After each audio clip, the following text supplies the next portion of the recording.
was thinking about the better days. My youth so happy, my hair so nappy, had an afro.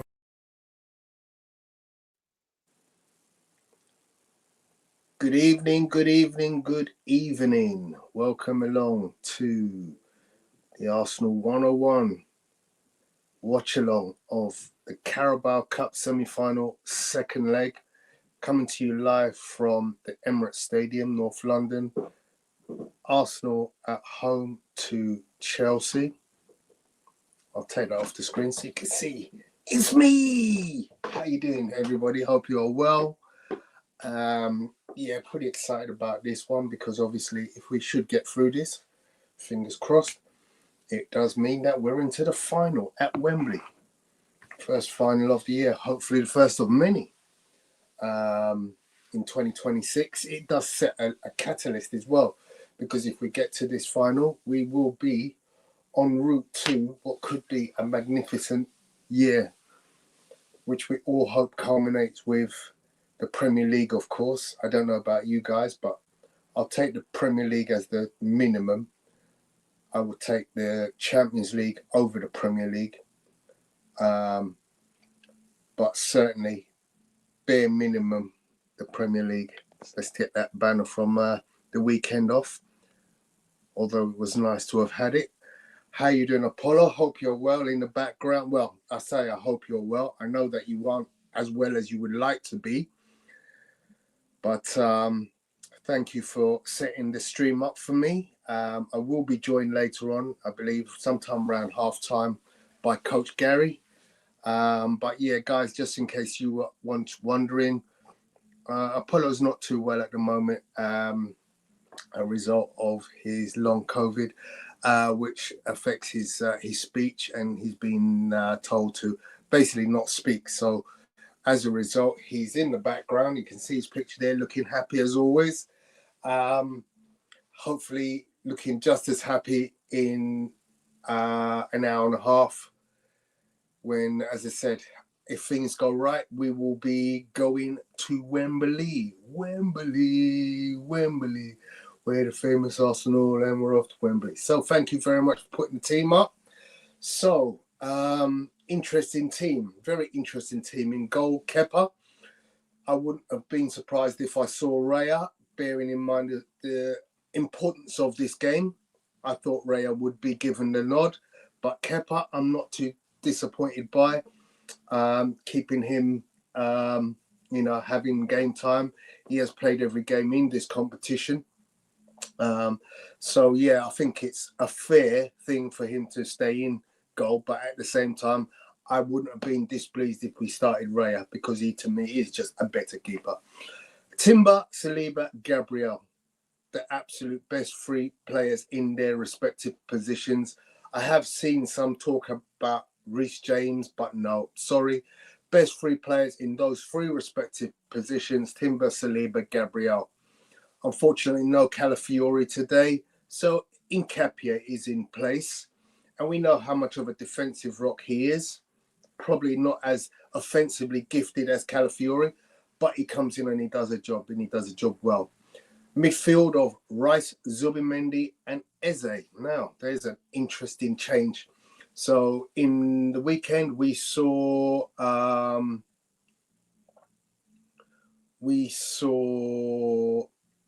Havertz play, but as you well know, he just come back from injury. That was the second game in a row he had played. So it's probably for cautious reasons that he's not playing 3 games in a row in such short spell of time.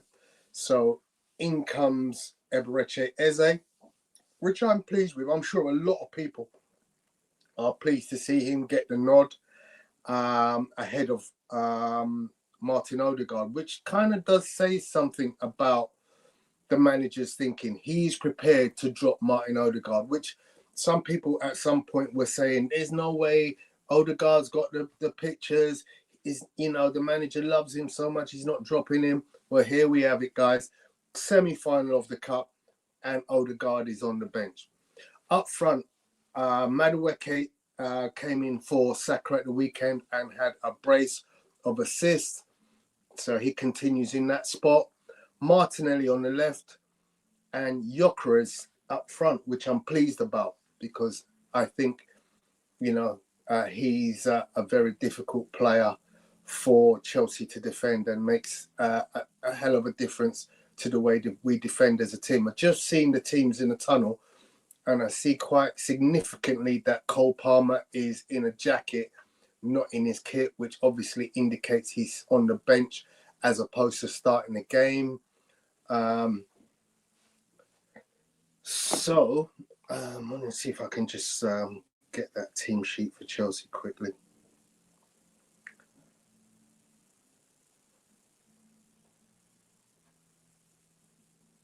Just give me a second, guys.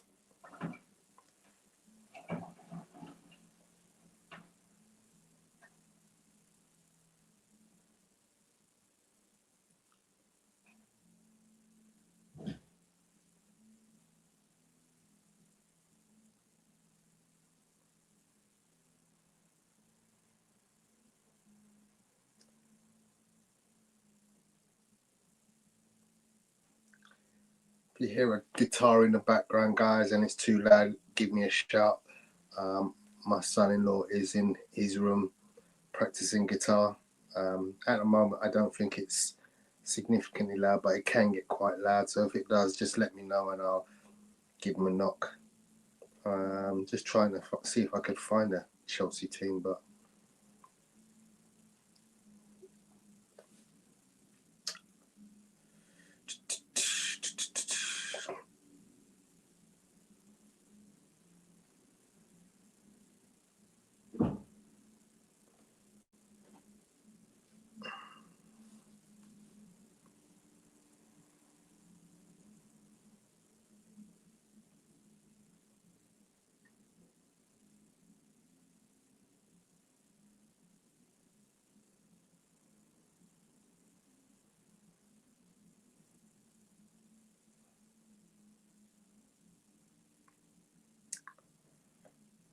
I can't find a team when I want to.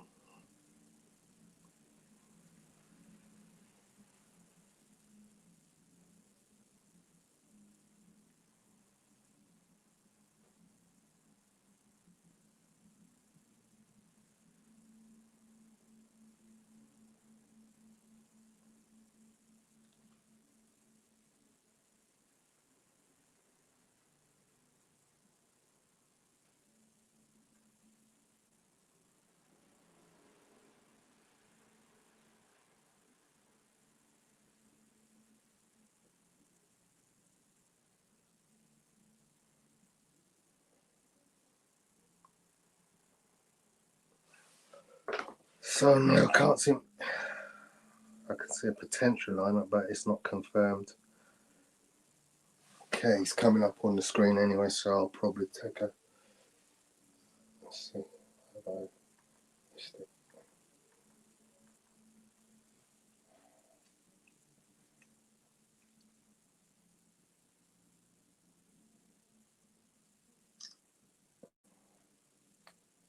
So Delap and João Pedro are both starting. Cucurella, Fernandez, Caicedo, Andre Santos, Malagusto, and a back three of Jarell Hato, Trevor Chalobah, and Wesley Fofana. So it's a strong Chelsea lineup. Arsenal fans are in full voice by the looks of things. Big up to everyone in the chat already showing their faces. Nice to see you, Andrew. Andrew's predicting 3-1 to Arsenal. 18, nice to see you as always. 18, haven't seen a ton of Chelsea this season. Have they played a system like this before? If the wing-backs push up for a goal, could see our forward line getting some space to run in against this system. Yeah, sure, it could do. Look, well done for Leroy Rossignol for trying something different. Apollo is predicting 2-0 to Arsenal.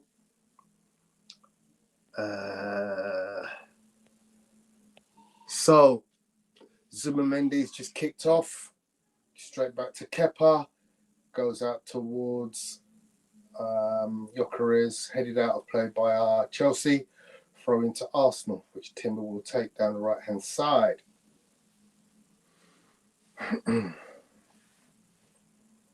Big game for Emirates Eze.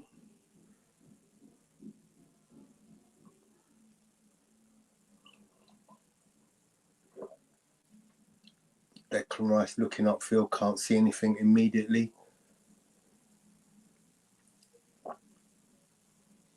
It's a bit of a heavy pass from Rice to Nketiah. Well played by Saliba, out to Timber. Never thrown to Arsenal. So it is raining in North London. It's also very cold in North London. I live in North London, so I know what the weather's like today. I went down to South London today to get some roti and curry. So yeah, it's pretty cold today in North London.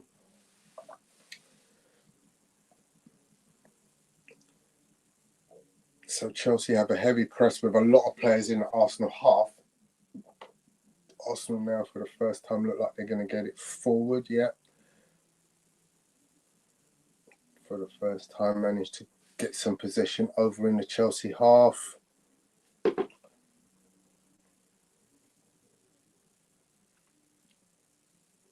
Switching around the back from left side to right side. And back again.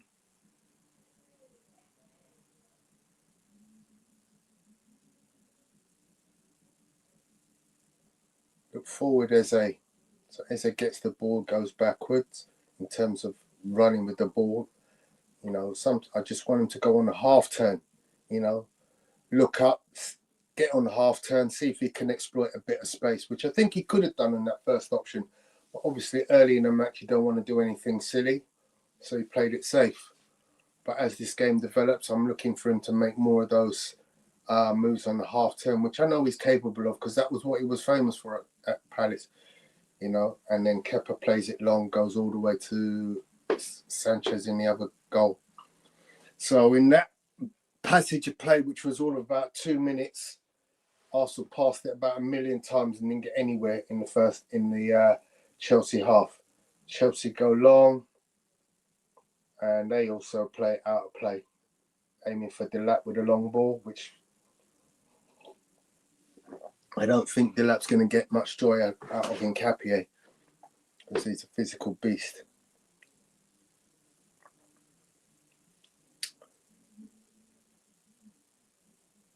So he's taking a long time with his throw.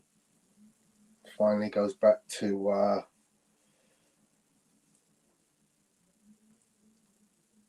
Gabriel, kicks it out, and unfortunately no one can keep it in. So it's a throw into Chelsea. And they go after a press all the way back to Sanchez, who goes long. Arsenal win it back in midfield. Not sure why. So basically, Zubimendi was in the middle of the pitch. He had the opportunity to play in Martinelli, and he completely missed it. Cucurella just got thrown to the floor by Timber in the same way that Adama Traore threw him to the floor the other day. Obviously, he likes being thrown to the floor. Or is it the fact that anytime he feels an arm, he throws himself to the floor? Because by the way he felt, it looked like, Timber turned into an Incredible Hulk when he was dealing with Loki. Chum, chum, chum, chum.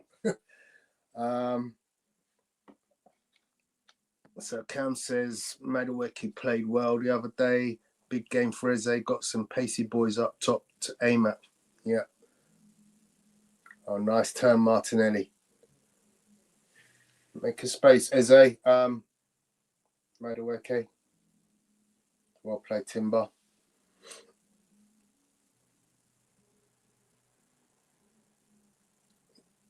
Yeah, that's it. Keep moving the ball. Keep moving the ball. Movement, movement, movement.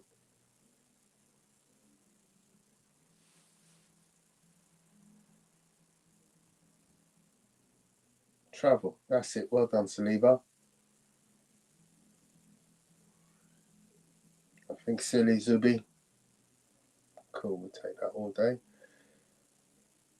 That's a good pass. That's a good pass from Gabriel out to Martinelli. Martinelli running down the wing.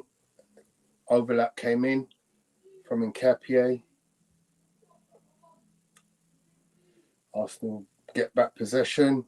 Timber striding forward. And dispossessed in the Chelsea area.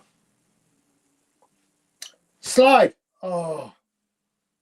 Thought Gyökeres could have slid in there as he was looking to intercept the back pass to the keeper. If he had slid, he might have got a touch which would ricochet into the goal.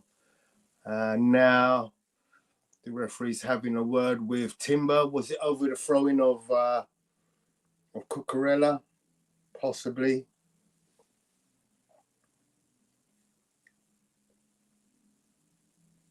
Oh, Cucurella absolutely threw himself to the floor. I just showed the replay. He threw himself to the floor. Again, looking long ball towards the lap, but Nketiah wins the 1-1 there. Throw into Chelsea on the halfway line.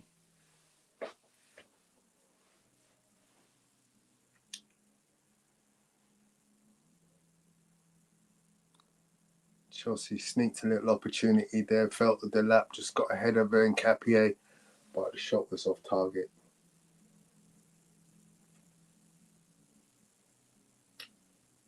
Just a bit of sloppy control there from Saliba, was it, or Gabriel? Not sure.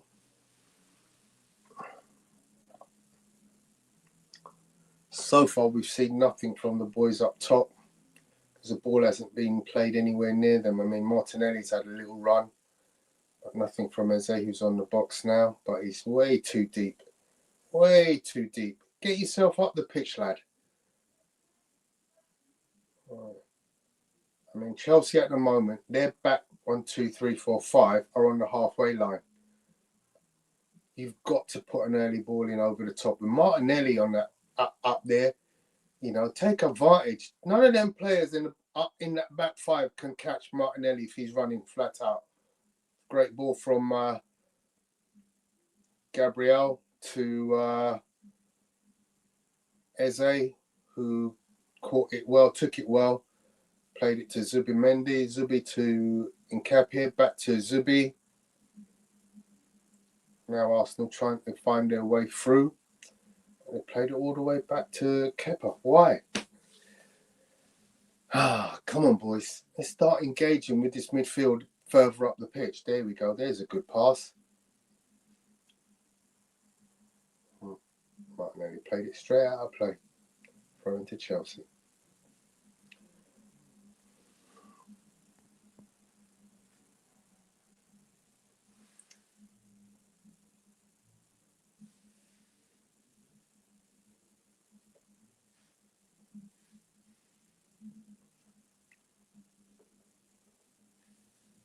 Chelsea on the ball.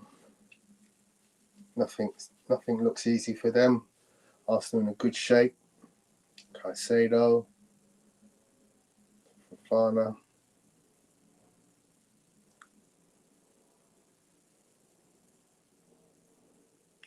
Chalobah. So it's Chelsea's turn to play a bit of keep ball. Go long.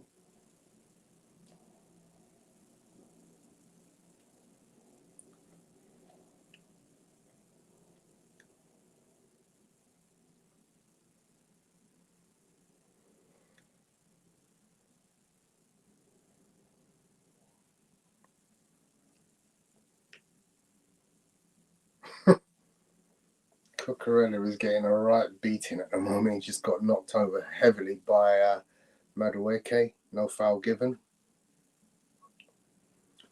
Ball back in the Chelsea half with Chalobah. Fofana goes wide to Malagusto. So no Neto, no Cole Palmer, no Esteval.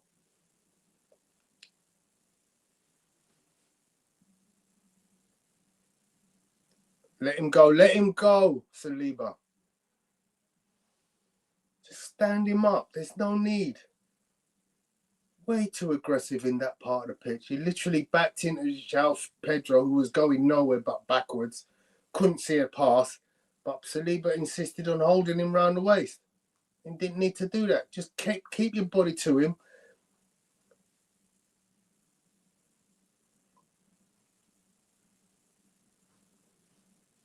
Oops.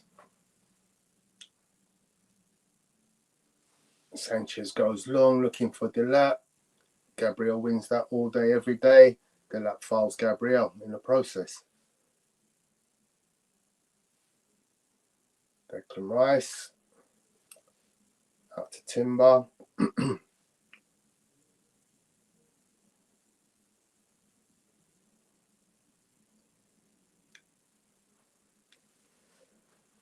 Madueke looking for a foul because his boot came off, but I don't think it was a foul. Get the boot on. Get the boot on. Quickly get the boot on. He's walking around with one foot, one boot on. And you know it's going to come down his side with a ball in, with a boot in his hand. What is he doing? Put the damn boot on.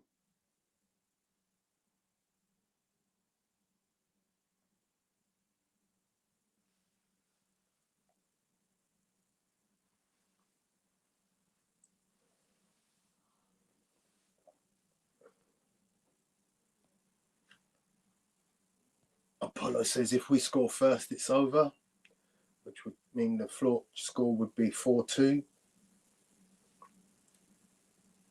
Well done, Nkapie. Good strength there against Delap. Wins the free kick.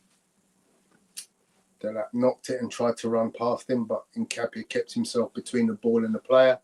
The player was forced to push him, which ended up in a foul.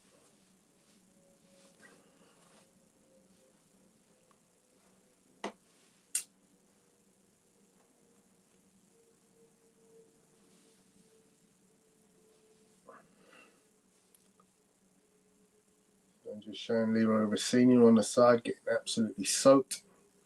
He does have a waterproof coat, as does Mikel Arteta. But both coats showing the sign of heavy rain, which is falling tonight in North London.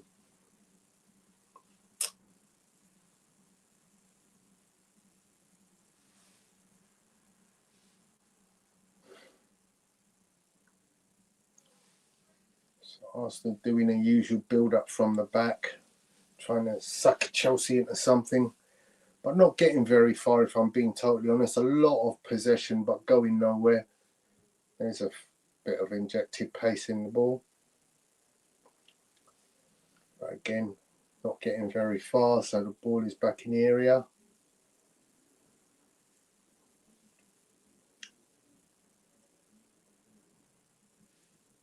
Declan Rice is absolutely everywhere at the moment. He's trying hard to push this team up. Go on, Dex. Where's your help? Thank you.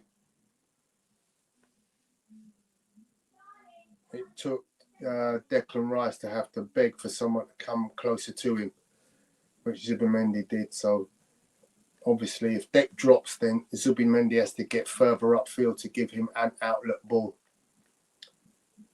As I said, it's a big night for Eberechi Eze. He just laid a lovely little dink round the corner there for Martinelli, but unfortunately, it was too close to Caicedo, and he's always going to win that one if he's got the beating of the man to the ball. Very good at using his body to close the player away from the ball. So the ball is the foul's given for the foul on Caicedo by Martinelli, which Sanchez is going to take. Looks like he's going to go long. He does. It goes all the way back to Kepa. Throws it immediately out to Gabriel. See, this is where at the moment we seem to be devoid. Go on, Dex. Drive. Great ball. Oh, go on. Yes. Martinelli is running. Deliver.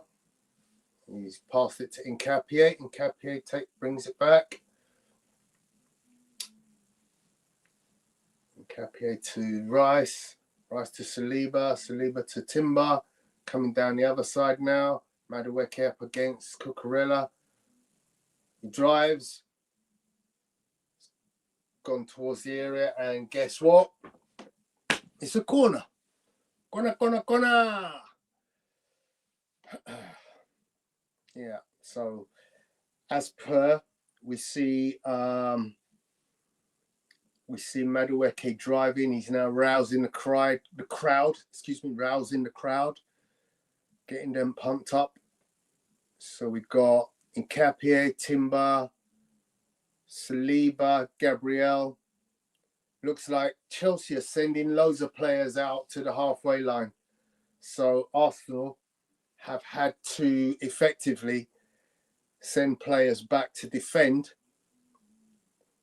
Yeah, Chelsea has sent 2 men to the halfway line, which means it's 2-on-2. Less players in the box now for Madueke to aim at. Tussling in the box. João Pedro is all over Saliba. Hands on as well. Oh! Nkapie got his head to it, but it just looped over the top. Anyhow, he could have got over that. That was a goal. Because the goal was empty. Yeah. Just got over it. I guess you could say good defending by Fofana, who did enough to put him off the header.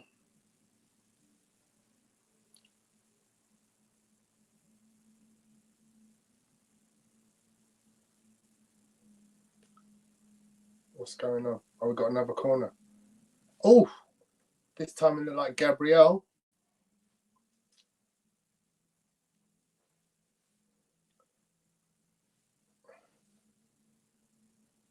Oh, great save. Shot on target there was excellent. I'm not sure who it was by. It was a left foot shot. Was it Gabriel? It was arrowing into the left-hand corner. Oh, the shot was by Nkapie. It was a beautiful shot. It was all the way going in the left-hand corner, and Sanchez saved it with a remarkable one-handed effort, stretching out, and he managed to punch it into the feet of Eze, but he couldn't control it because it came at him too fast.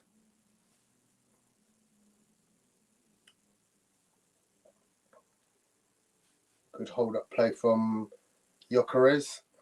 Then he's fouled. Thank you, referee. So 2 opportunities there for Arsenal to score.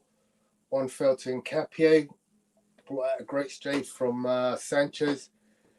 The other one was the header from the second corner. So this one's a free kick about 25-30 yards out on the right-hand side of the goal, which Declan Rice is going to take.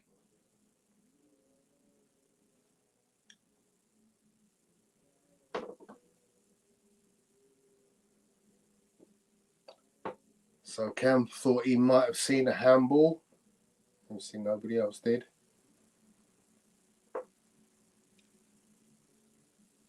Arsenal retained the ball after Chelsea cleared it.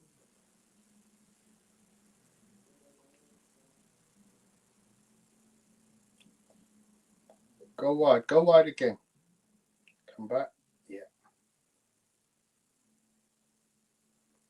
Well, Timber was in a great position to receive a slide ball pass down the wing. From Rice, he didn't see it though. So obviously we see different angles of the pitch, which sometimes you can't see at pitch level. Arsenal moving the ball around in their own half at the moment, looking for ways to get the ball over the halfway line. It's gone all the way back to Kepa.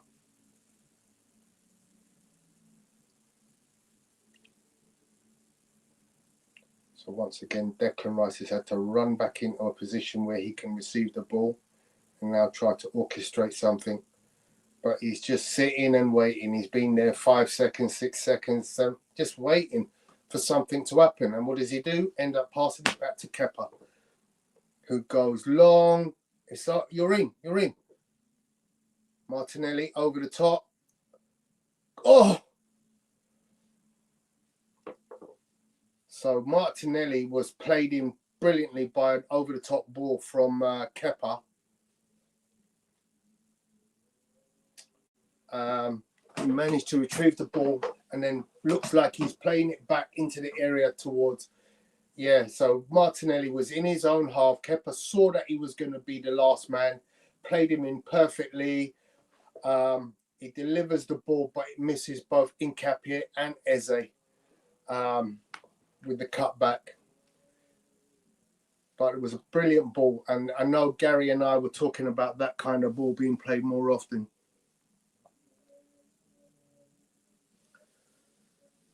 So, oh dear, what's going on? Cucurella's on the floor again. Declan Rice is running like a blue-ass fly at the moment. He's all over the place. Now he's in their area chasing down the ball. Get it down, Martinelli.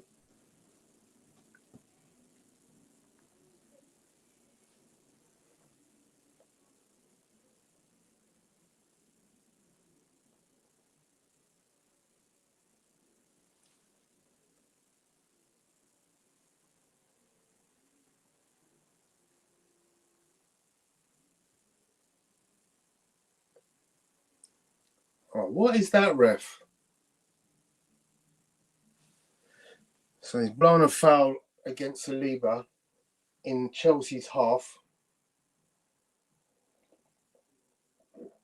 Well, I see, because Saliba's got a handful of jersey. Just keep your hands off him. There's no need. You got the beating of him physically, so there's no need to hold him. Chelsea in the attack now. Enzo.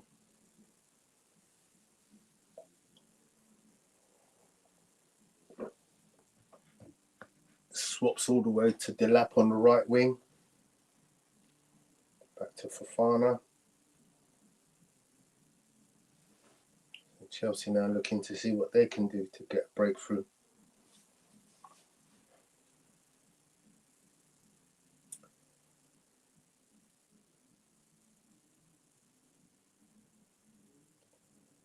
Don't forget, Chelsea are losing this tie 3-2 at the moment, so they have to score. Obviously, if Arsenal score first, that opens up a 2-goal gap. And the aggregate score to 4-2.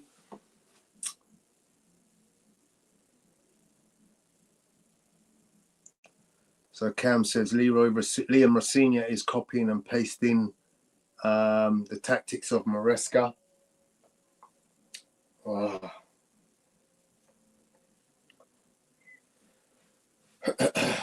I've seen a few long balls over the top today. I mean, if Arsenal play it right, there is an opportunity because, you know, there's decent pace in Martinelli and Madueke behind those three Chelsea defenders at the back, because they are playing a back three.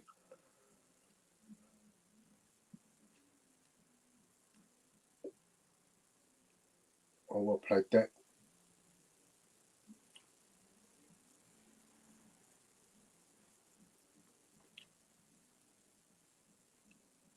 Driving Kepier. Oh, good feet, Subimendi. But you got to find the ball. Turn out, Eze. Turn out. That's what I want to see you do. Turn out, face up, and then see what you can see.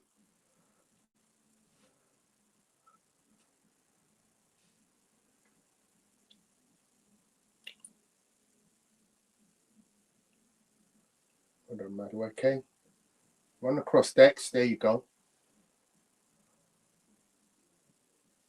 Bad ball from Declan's giving it away.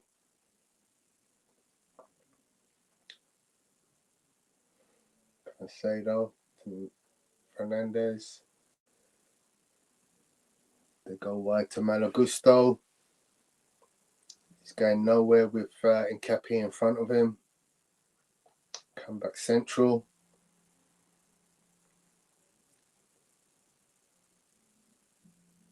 That central area is very congested. 1, 2, 3, 4, 5.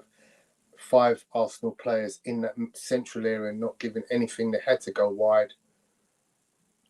And it's gone for a corner now to Chelsea. Their first corner of the game, I think.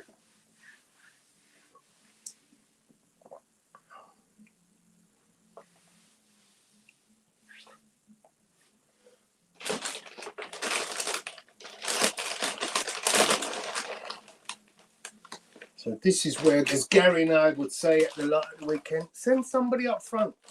Send somebody to put Chelsea off having everybody in their box.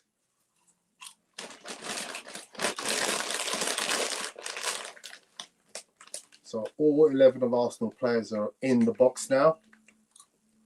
Corner comes in. Goes back to the corner taker. He's going to have a second go. Headed out.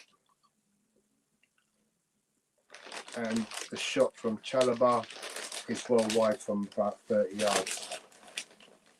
Arsenal played a goal kick very quickly to Timber, who's driving across the line. Delivers it to Madueke. Oh, fouls by... Yeah, he's had to be fouled. I was going to say, the referee didn't blow the whistle immediately, but Cucurella fouled Madueke.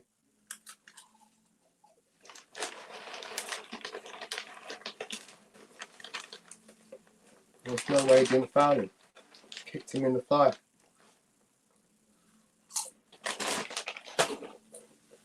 The interesting battle developing there between Madueke and Cucurella. A battle which normally sees Saka up against Cucurella, which Saka normally wins.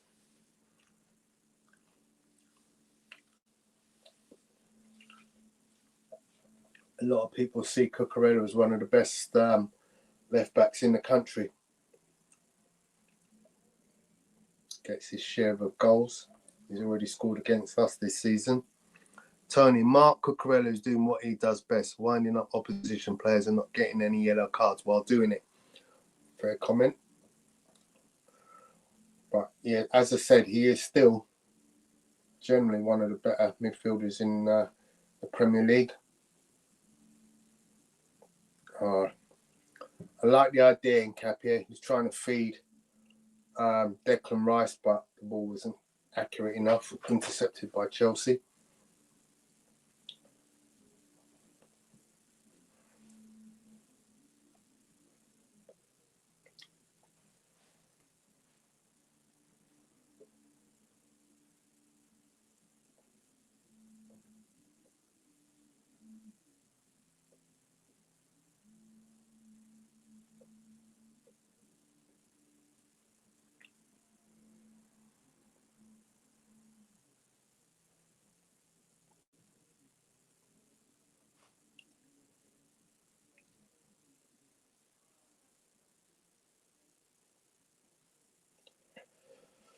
Oh, bad touch by you there, Declan.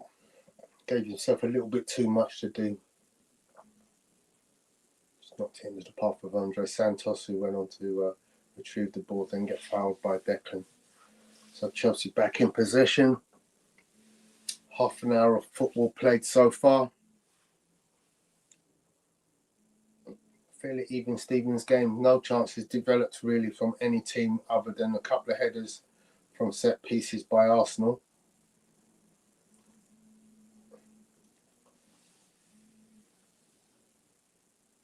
Leave the ball. Leave the ball. Go with him, somebody.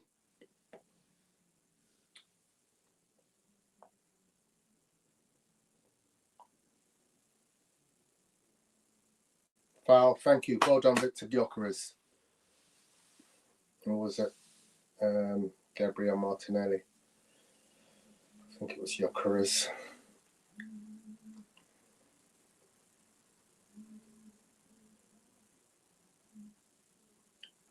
Go and Push on, boys. Push on. Come on. Turn out.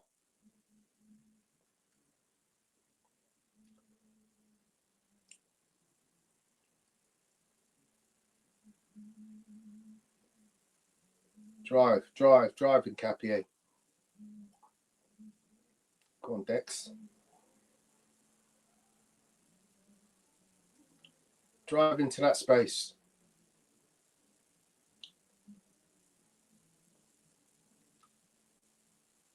Is there a switch on? Madueke's got to be in an acre of space. Come on.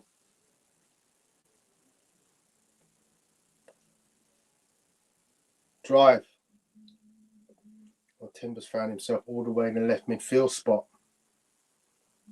Martinelli making a run. Didn't see him. If Declan had seen him, Martinelli had a run in one-on-one with the keeper. Zubimendi in the midfield finds Gabriel, who finds Timber out on the left again. He's still out there.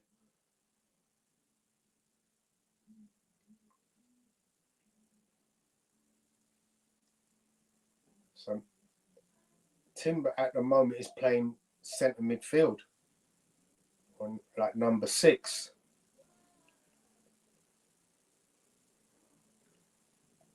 So it's a little shift. Timber in the middle of the pitch. Plays it out to Madueke. One-on-one against Cucurella again. Delivers. Oh, it ricochets off the heels.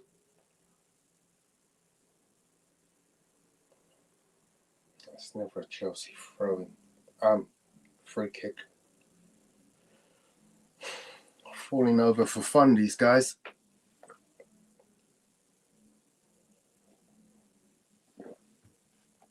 Arsenal sending out the subs for a little warm-up. Calafiori, Gabriel Jesus, Lewis Skelly, all on the bench.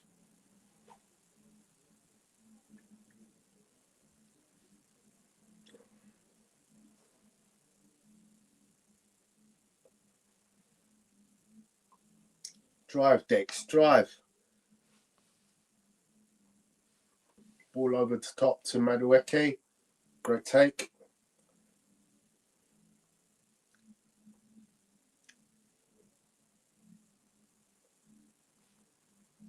Good ball, drive. Throw-in to Arsenal. Edge of the penalty area. So as I said, a good battle developing between Cucurella and Madueke, the two former teammates. Arsenal down the right-hand side where they're doing most of their build-up work. To be honest, I'd think like there'd be some joy to be had if they went down the left-hand side, because I can't see anybody keeping up with Martinelli. Martinelli's in, he's in. Shoot! Oh! Last minute touch from Malagusto. He had rolled Malagusto really nicely in the box after a great ball from Gabriel. Set him off. And he had the opportunity to keep the ball on his right side and shoot with his better foot, but he chose to come around Malagusto, which he did well, came onto his left, and then he gave Malagusto the opportunity to step in and make a block. Whereas if he'd have kept on his right side, there was nothing anybody could do. That can't be offside because it come off Chelsea. It can't be offside. He's raised his flag, but it came off a Chelsea player. So Gabriel was... That come off Chelsea player. Gabriel got into the box. He had a shot. It ricocheted off of about 3 Chelsea players and landed in the lap of Nketiah, who was offside position, but he wasn't.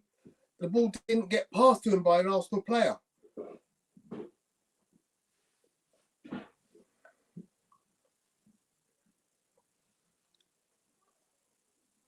Drop the ball. Thank you.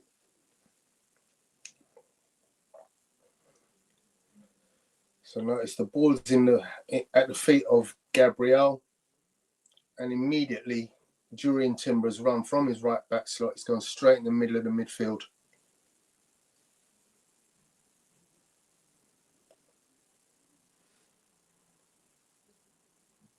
He's doing quite well there as well during Timber.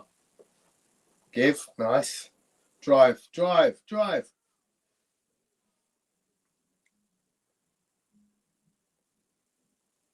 Oh, Saliba, that's a bad ball.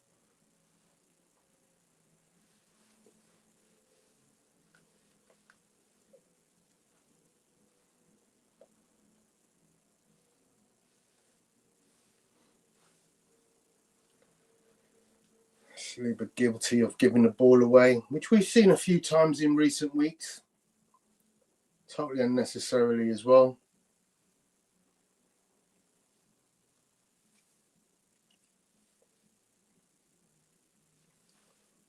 Chelsea on the ball now in the Arsenal half.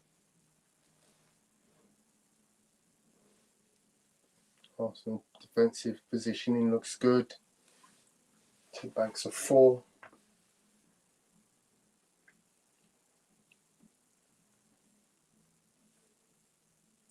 Forcing them back. Yeah, they'll have to go all the way back to the keeper, who's going to have to go long. Of course he is, because there's no options. Goes long. Well up by Timber, and then correspondingly up by Zubamendi. Oh, well tackled, Hincapié. You're in. Go on. Drive. Oh, good running back there for Fofana. I thought Martinelli, if he could have put on the afterburners there, would have gone past Fofana and then been one-on-one with the keeper. But give credit to Fofana, he turned on the afterburners and got straight to the ball ahead of Martinelli.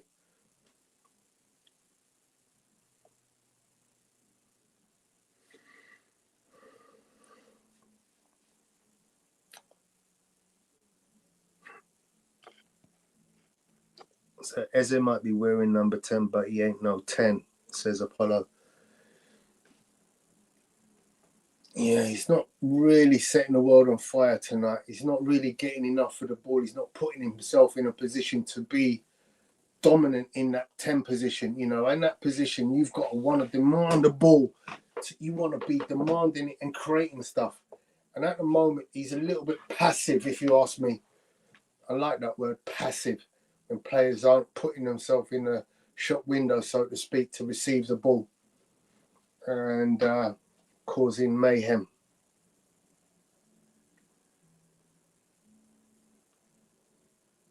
Yeah, Apollo says that was the second time a long pass has found Martinelli.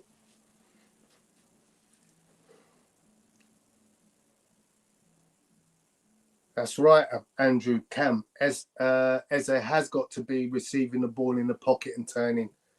At the moment, it's too easy. Go on, Martinelli. Help. Too many defenders. Come on, boys. You should have pushed up and squeezed them there. Martinelli did all the hard work to put himself in the corner. And now we've let them just play their way out. Now they're in the Arsenal half just way too easily.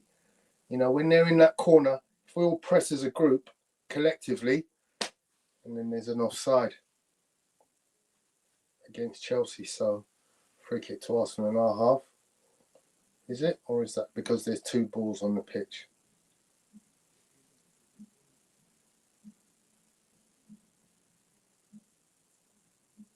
Yeah, 2 balls on the pitch. So we'll hand it back to Chelsea. Coming now down the left.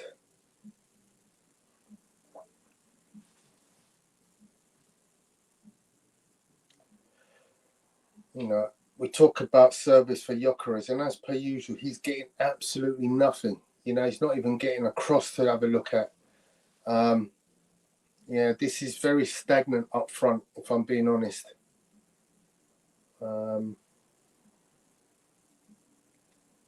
Madueke hasn't as yet really had a clear run past Cucurella.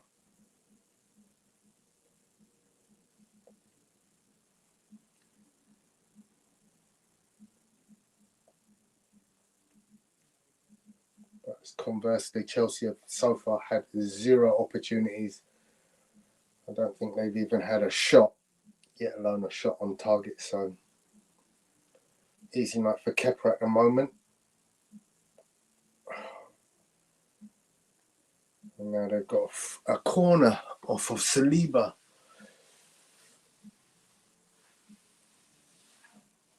He defended well against Cucurella, but just was unable to control the ball. He made it interception. Chelsea's big boys are all forward. So in this situation, I'd just let Gyökeres stay up top, or even let Gabby stay up front. You know, because if you get a breakaway, as I said, nobody in that back line is keeping up with Gabriel Martinelli. Ball headed out and cleared by Madueke. Thrown to Chelsea in the Arsenal half on the right-hand side. Taken quickly. Caicedo to Chalobah. They're back in their own half now already.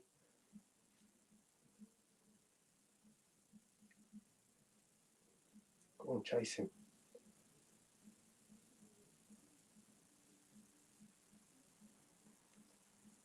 Yeah.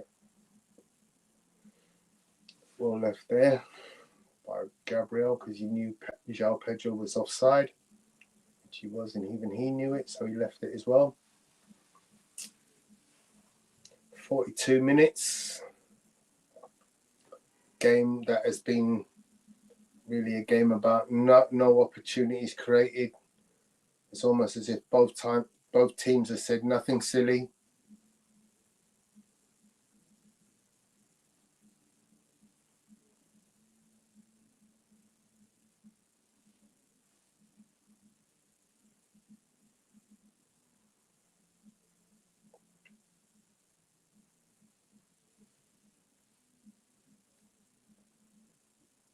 Oh, great save by Kepa. Shot by Fernandes was well played, but Kepa was very alert to it. Made a fantastic save. That was Chelsea's first shot. Their first shot on target. Offside now against Fernandes. So free kick to Arsenal. Very good save by Kepa.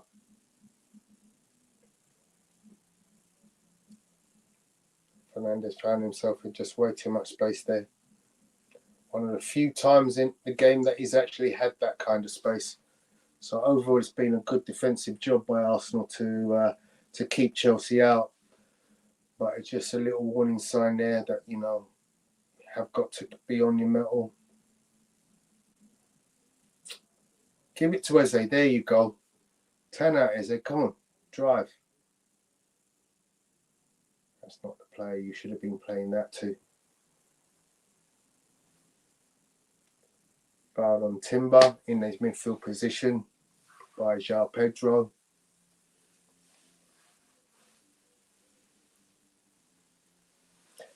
Let's not get ahead of ourselves, 18. You know, we have to go out there and we have to earn the right to say we're in the final. So passes inside the final third. Chelsea have had 39, Arsenal have had 18. Really? Go! Oh! How did you miss? So the ball was played over the top. Eze ran. He got his play. He got himself to the ball. But somehow, despite getting himself to the ball, handball.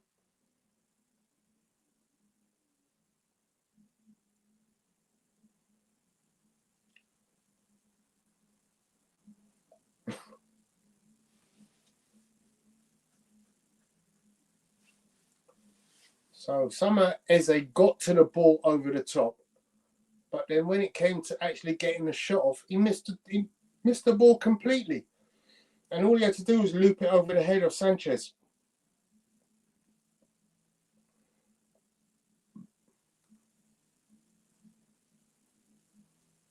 Sanchez goes long.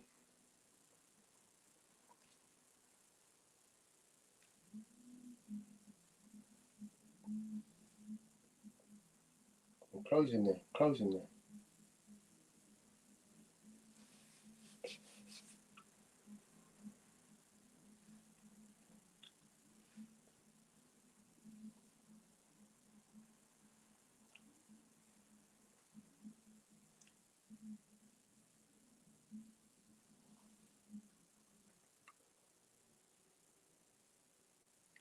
The defending Arsenal.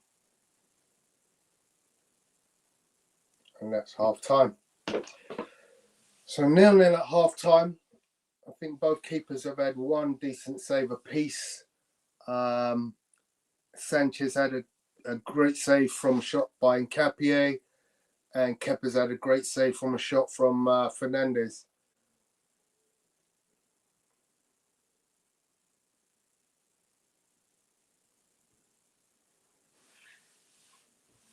Chelsea high-fiving each other before they go down the tunnel. Like, job done.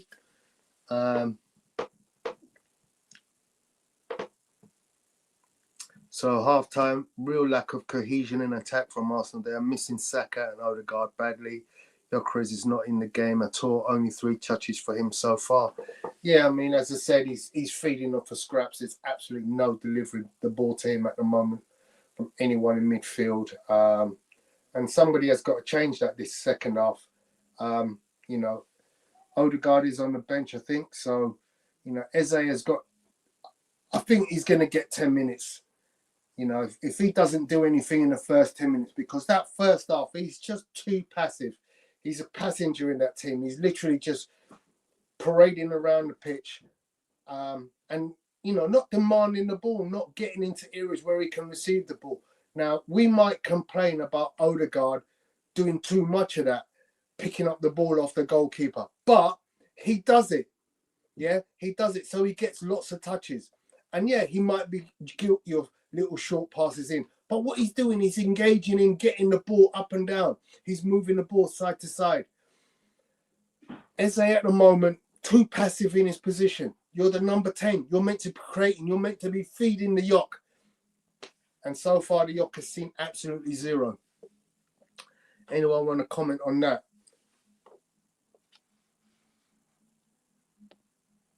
Just to reiterate, we had this conversation about Eze versus Odegaard on Saturday. And this was a graphic I brought up, which basically indicated, look at the heat map of the 2 players. Yeah? If you look at Odegaard, Odegaard's got a much brighter heat map. That red, all that red is multiple touches. Eze is getting touches, but he's not getting anywhere near that kind of usage of the ball that Odegaard gets. Now, yeah, on that right-hand side, Odegaard does do a lot of interplay between himself and Saka, but he's getting involved in the game. Yeah?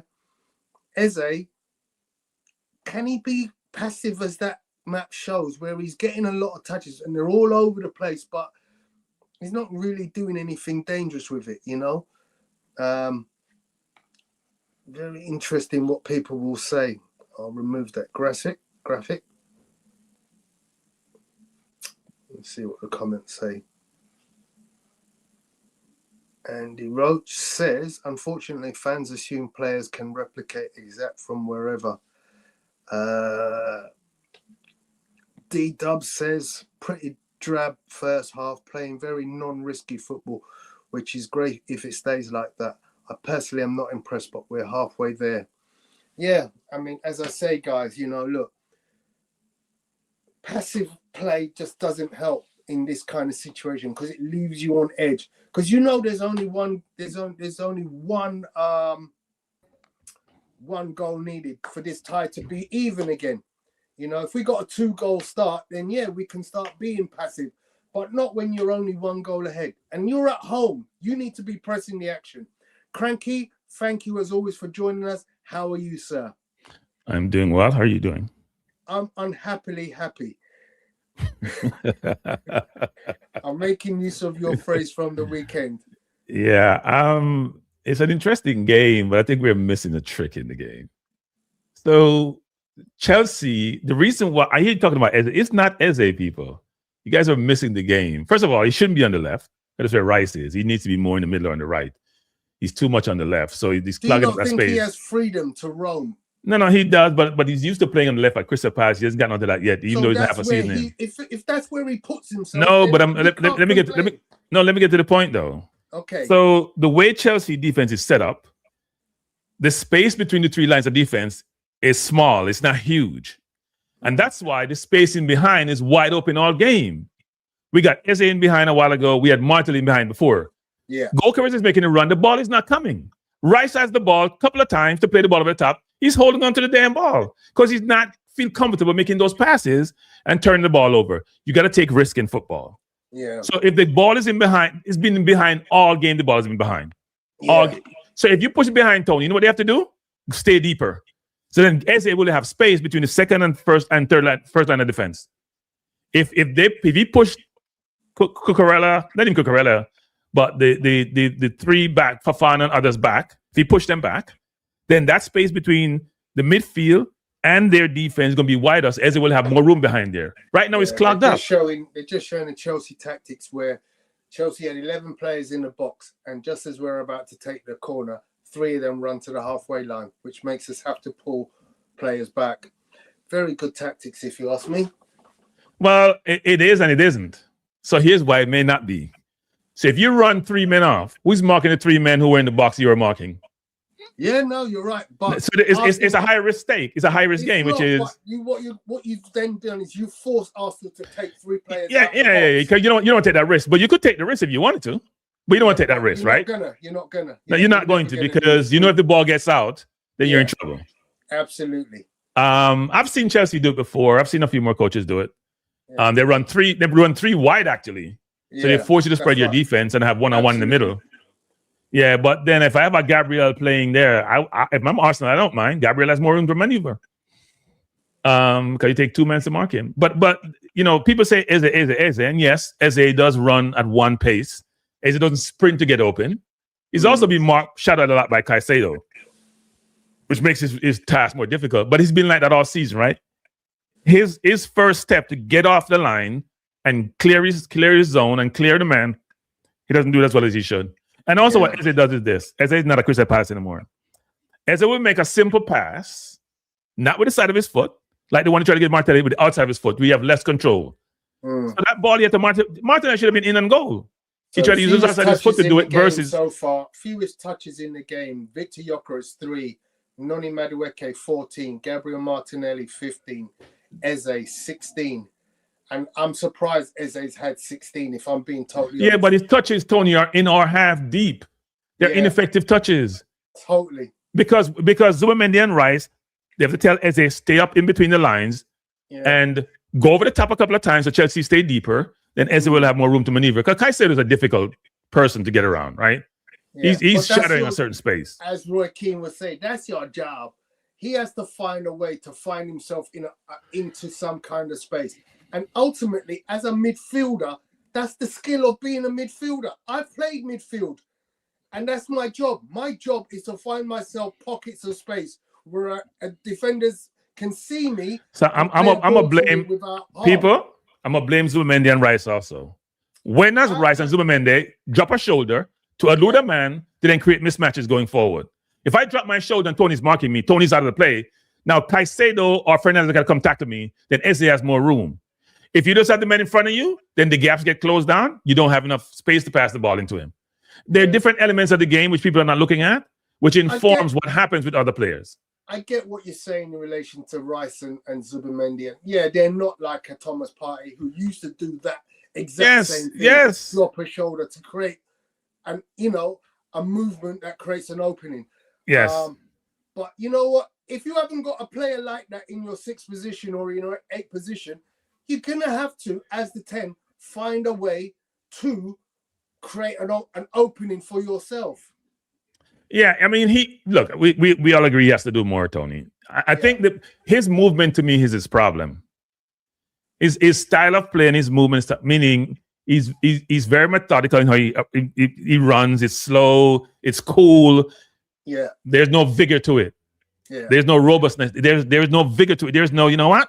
Let me go. Like how Rice plays football, right? You can see it. It's not there, and it needs to be there for him to get free to then create situations. Like Martinelli, frankly, should have been in at least 3 or 4 times this half if the ball came quicker over the top. Yeah, I mean, I alluded to at the start of the game that, the way Chelsea are lined up, especially with the 3 at the back, there's not a defender. No defender is keeping up with Martinelli if you put that ball through to him. Put the ball through over the top. We've seen it 2 times already. I think he should have shot on his right foot when he had that chance. Where it was bouncing. It was bouncing. It was bouncing, but he then turned Gusto into his left foot, giving Gusto the opportunity to make the block. If he keeps on his right, I think he just taps it into the right-hand corner. But, it's easier said than done. You were saying how Eze missed that ball. You know why he missed the ball? Because the women put a lot of spin on the ball. That's why the ball almost died when it fell. Because it's wet out there. He put spin on the ball was moving. That's why Eze missed the ball. I don't know. It's a deaf ball over the top. It's a deaf ball where the ball is spinning. Yeah. It's hard, and you're running side. It's hard to reach. It's hard to reach. The ball's gonna bounce out of play, but it doesn't. It bounces. He put spin on the ball. I'm telling you, put spin on the ball. Yeah. That's what fooled Eze. It was a good run by Eze, by the way. It was. It was a good run by that plays there all game. Goku has been making that play. Eze made the play. Martinelli made the play twice. Sometimes Martinelli makes a run and the ball is not coming. Yeah, absolutely. Well, we need to develop a knockout punch. You play. You go to 70, 80 minutes, they score. It's a different ball game. You need to score. Score and let them come out and force them to get more offensive so they create more opportunities for us. To win the tie, trust me, it's going to create opportunities. Yeah. And we've got players on the bench who can take advantage of that. We start making changes at 70 minutes, with their players tired after they're running like crazy to get an equalizer. Look, that will create opportunities. The likes of Martinelli will profit if Chelsea start getting desperate to get a goal. But we have to pressure them to get our goal, which then opens up that 2-goal lead. Yeah. Open up a 2-goal lead. They will be desperate to get at least one back in as soon as possible. Well, they have no choice. A knockout, right? So if we score, they have to score 2 minimum. So yeah, we need to get a first goal. Look, the Martinelli goal almost scored. Ball was on target. Good block by Gusto. Don't know if Sanchez would have saved it. To be honest, I think our best chance was the Nketiah shot from outside the box, which Sanchez pulled off a great save. And Gabriel couldn't get his feet out. The ball went straight to him, actually. No, it went to Eze. No, it went to Gabriel. No, it's Gabriel. No, it went to Eze. No, it went to Gabriel. No, it's Gabriel. Even the commentator said so. He's a defender. That's why he couldn't control the ball. Go look at it again. It's Gabriel. It's Gabriel. I'll look at it again, but I'm almost 99%. No, it's not. It's not. The ball went from the punch of. So those in the chat, would the ball go to Gabriel or Eze? Maybe I'm wrong. So let me take that back. I think it was Gabriel to me. And I wasn't surprised that defender making that control. Gabriel was in the vicinity, but the ball actually ricocheted off the feet of Eze into touch for a goal kick. No, that's Gabriel. You're Trust me, my friend. I think I thought the same as you. Tony, I hate to tell you this, but it's Gabriel. I'm sure. Says it's Gabriel. So yeah, because even the commentator said, like a defender made that control. Not surprised they went out of bounds. He did a bit of job because he hit his right foot too, and he's a left footer. Yeah. No, it's Gabriel. He I'm concerned because João Pedro looked good. Saliba gave him a hard time, but when they get the ball into him, it looks like he'll do something with it. Yeah. So we need to score a goal. Yeah. I mean, I think we've defended well, which ultimately we have to do. We have to, if we get a boring 0-0, we still go through. So, look, we're in the ascendancy here, but we can't be doing silliness. And ultimately, in order to make this game a bit more comfortable, we need to score a goal. Yeah. We need to score. We should put the game away from the first tie. We didn't, so we need to score a goal. We need to get into a final so we can all relax for a little bit until that game is played. City looks like they're way ahead of Newcastle. Newcastle have a lot of injuries. Now injuries are piling up. That's where your squad depth comes into play, you know. So Cole Palmer is warming up. Oh. Will they And introduce him in Esteban the probably warm second up half? too. All right, Tony, I'm going to come when the game is finished, Tony. I'll come back. Okay, thanks again, Cranky. See you later. All right, cool.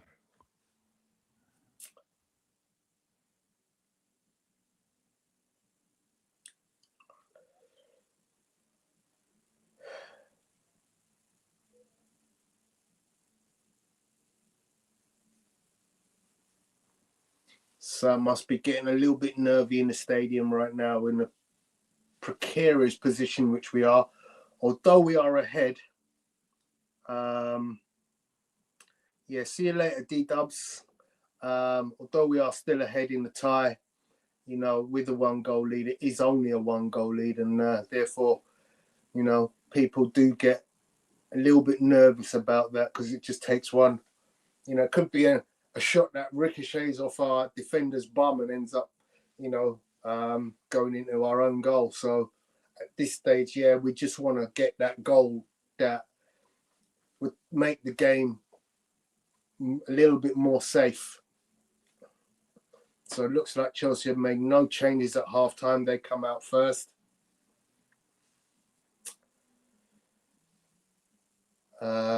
Dilap's had absolutely zero joy against Nkapia, so Nkapia's had him in his pocket all game. As Cranky says, I think João Pedro is probably the most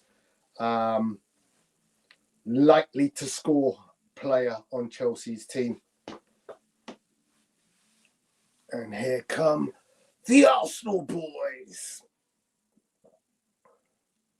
If you guys are wondering who I've got on the back today, none other than the Iceman. The best 10 we've ever had. Possibly the best 10 we've ever seen in the league. Yeah, I mean, what we wouldn't give for a player like Dennis right now in our team. I mean, I've seen some stories this last couple of days as we come to the end of the transfer window about Arsenal being linked with this player and that player. My question to you guys in the chat is, in the summer, who do we get and who does he replace? Let me give you my starter. Musiala for Odegaard. Or who for Osimhen? See, this is the thing. In world football right now, there's just no strikers who you could realistically get who are setting the world on fire. I mean, there's talk about, of course, Julian Alvarez, but let's be honest, it's not like he's lighting up the Spanish league at the moment because he's having problems at Atletico Madrid. And therefore, it's not a case of you've got a live one who's coming in bagging goals aplenty, who's going to come in and replace, you know, Gyökeres and score bags of goals. I do admire him as a player, but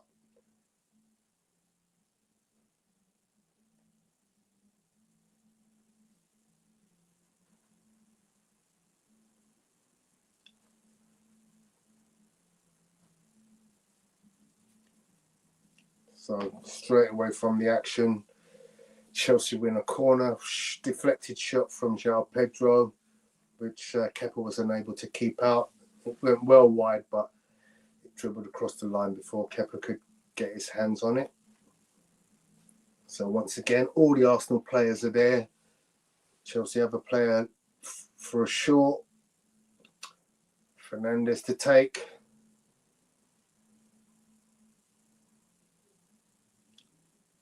And it's a goal kick off the lap. Caused a bit of mayhem there, did that corner, because it went near post. There was a lot of players in that area. A lot of tussling.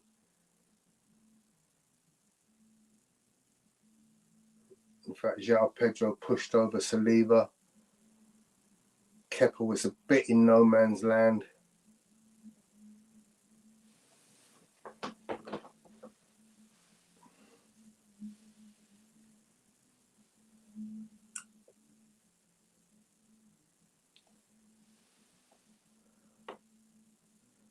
So Andrew Roach, in response to my question about who could we ever see another Dennis Bergkamp, our academy is producing players like Bergkamp. Who exactly is out there that will make a substantial difference to our midfield? Yeah, I mean, there are players. You've got to... Go on, Ez. Go on, Ez. Oh. So, opportunity shut there by Chalobah. Tackle came in on Martinelli just before he got his shot away. Yeah, I mean, there are players who are being produced by clubs around the world. There's talk about a player who's currently playing in France being linked with Arsenal that a lot of clubs are looking at. His name's Bouadi. He's a midfielder. I'm not sure if he's a 10, more of an 8 probably. Very young kid, but he clearly has, some really good skills in terms of midfield play. That's Bouadi.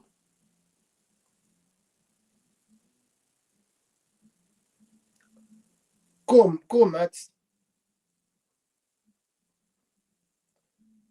Find space, Eze. Find space. Be an option.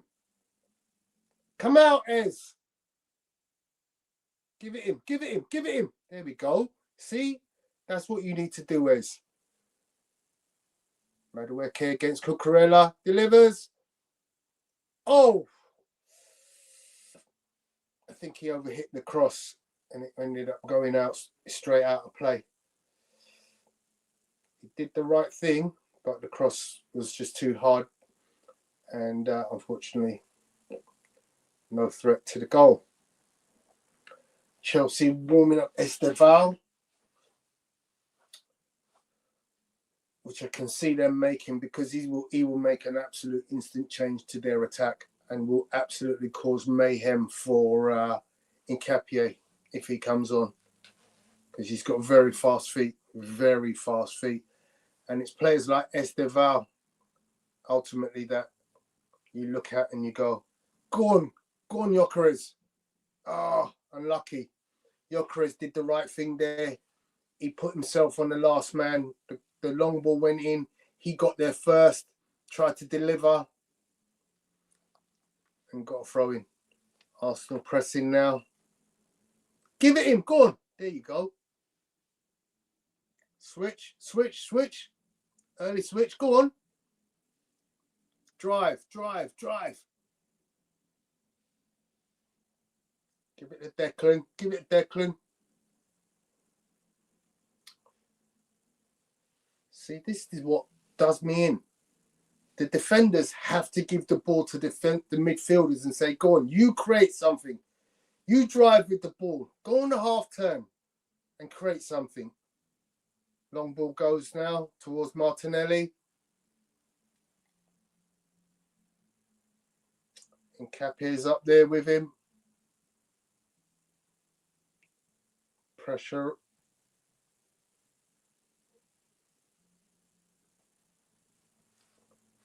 No foul there, ref, surely.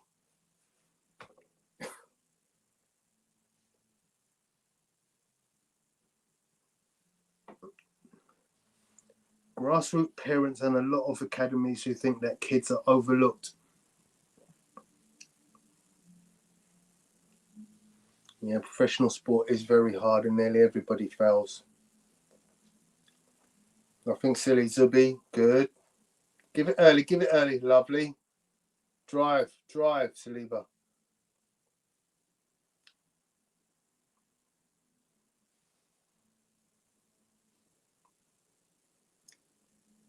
Go on, Yok. Well done, Yok. See, that's what he does. He gives the defenders, he gives them work. They're not getting anything easy. When they do get the ball, if they get the ball, it's hard work. It's like Cole Palmer is increasing his warm-ups. The lap is getting absolutely nothing out of Nketiah. Nketiah has got him in the pocket.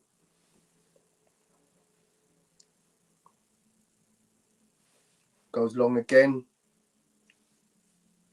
Martinelli versus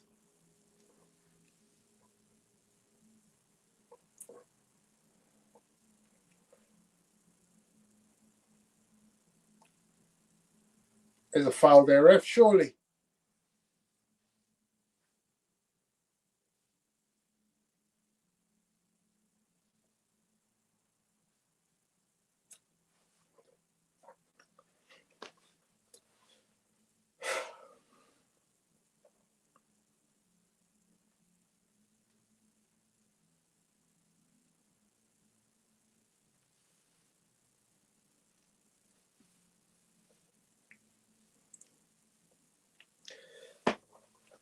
Yellow card for Nkapie. Mikel Arteta is incensed by that because I think he feels like there was nothing in that. He's having a laugh with the fourth official now, saying that it looks like he was imitating a fool. He's having a proper conversation with the fourth official. You can see Arteta's brain is working overtime to try and manage this one. Well done, Gyökeres.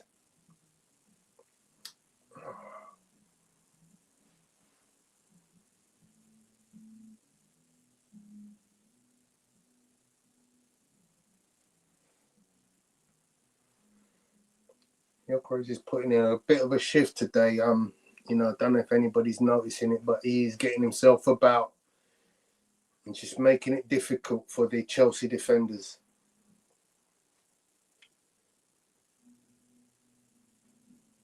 Good little battle developing between Zubimendi and Enzo Fernandez. Neither really getting the win in it, but they're kind of at each other in the middle of the park. Stand him up. You didn't have to tackle him there, Gabriel. So Delap's just won a free kick to Chelsea outside the Arsenal penalty area. And he doesn't need to do that. Just stand Delap up. He's got nothing in his game. He's got no trick. He's got nothing other than using his body to shield. So this is about 30 yards out to the right of the goal. Totally unnecessary free kick there because ultimately a player who has no technical ability is facing backwards, going the completely wrong way. You just stand him up and keep pushing him away from the goal.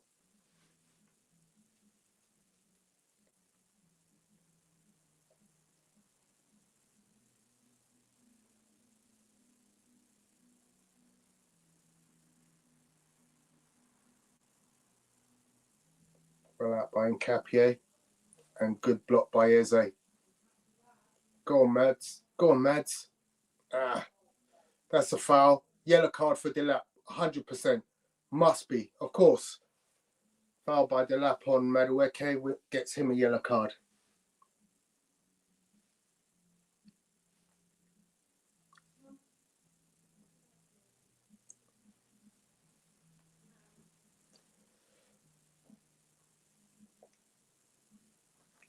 Dirty, dirty boy.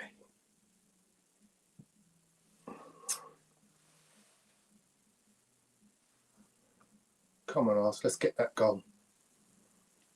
Once again, not really pressing enough to create anything. Looking at going long. I can see it. They're looking at going long, trying to see if they can exploit that high line back Chelsea. But it's not being delivered in time. It's taking too long to develop.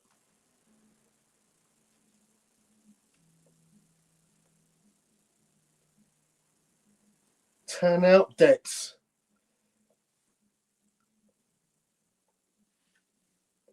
You see Declan Rice directing the ball out of play, out of the Arsenal half.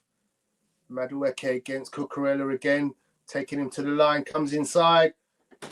Oh, the shot is over the bar.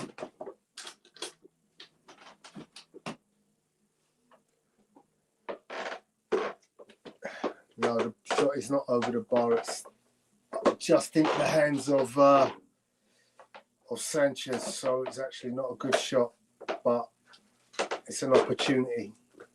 I guess it gets counted as a shot on target. So we're at 56 minutes. Another 5 minutes, I reckon there'll be some substitutions. I saw Trossard warming up. So here come the Chelsea changes. It's Joe Cole and Esteval, just as I expected.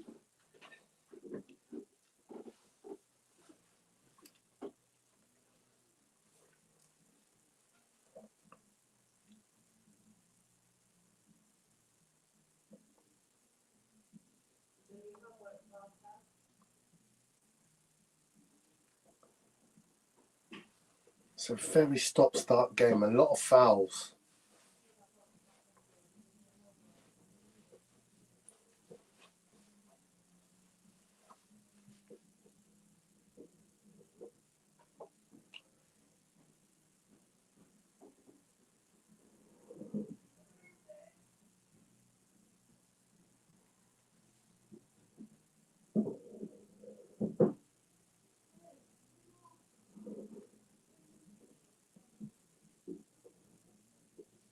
Go on, Yok. Go on, Yok.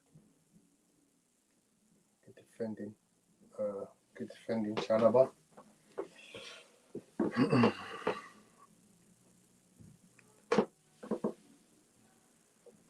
So who's that gone down? Malagusto's gone down on his own volition. He's just dropped to the floor. No player within anywhere near of him.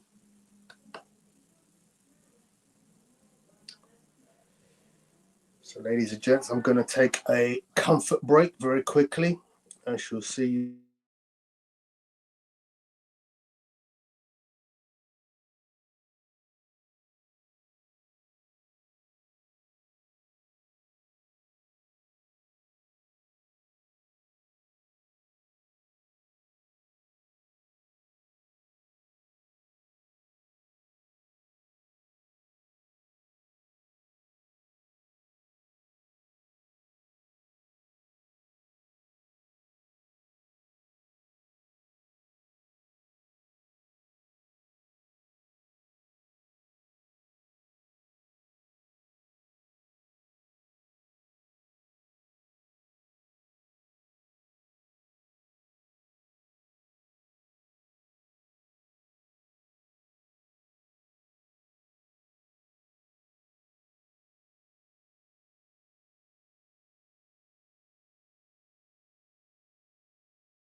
So I'm back. Nothing has changed, no goals. So we're on 60 minutes and Chelsea bringing on the changes.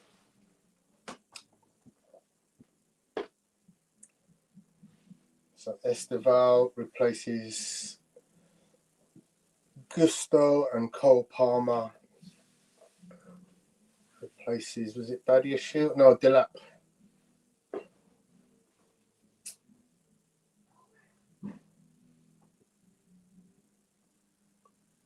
So Apollo says, Eze just really imposes himself on the game. I remember Palace saying he vanishes quite often.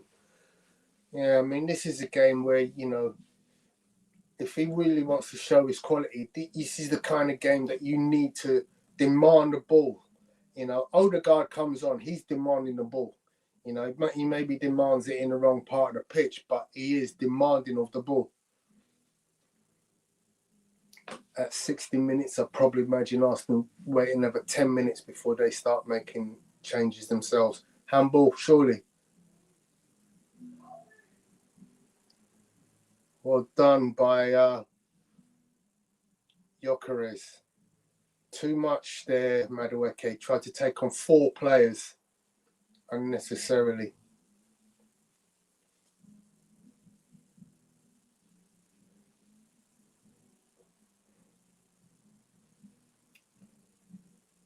Oh, good hold-up play there again by Gyökeres. And he wins the free kick. No, he doesn't. There's clearly a free kick on Gyökeres. They played on, and it's a throw-in to Chelsea. But there was undoubtedly a foul on Gyökeres, who ran into a great position to hold up the ball and then was pushed over as he was holding the ball up.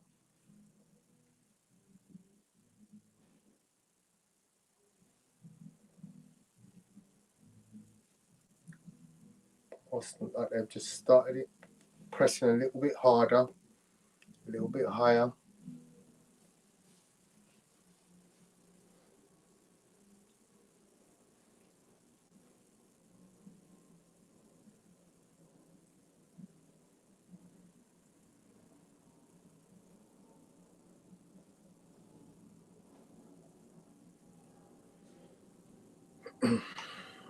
So Estevao has gone over to the left-hand wing. So he's faced up by Timber, which means Timber won't be straying too far from his side too much. You got on the other side, you got Malagusto up against Nkapie. And they tried to play Nkapie in. They tried to play Malagusto in, and Nkapie found himself in the way, but he's conceded a corner. I'll take that defending every day.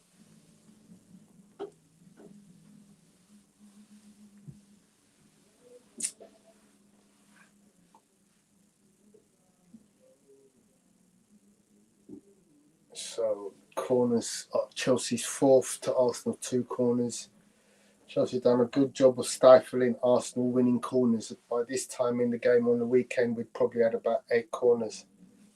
Once again, the corner comes to nothing, and it's a shot from Cucurella, which is well wide. Yeah, we'll take those all day, every day. Wishful cross. Shot from Cucurella.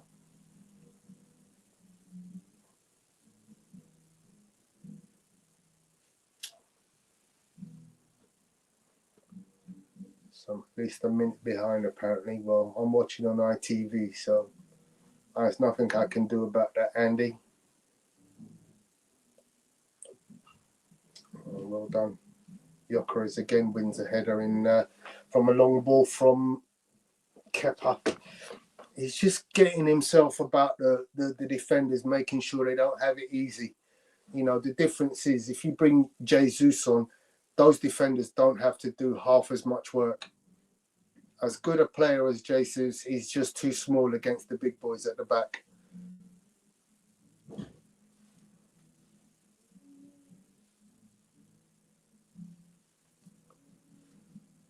Chelsea streaming forward 5-6 players now. Estevao down the wing. The shot comes in from Fernandes. It's way over the top. You can see they're going to want to get that ball to Estevao as much as possible. Getting one-on-one against Timber. He did give Timber a hard time in the corresponding fixture at the Bridge.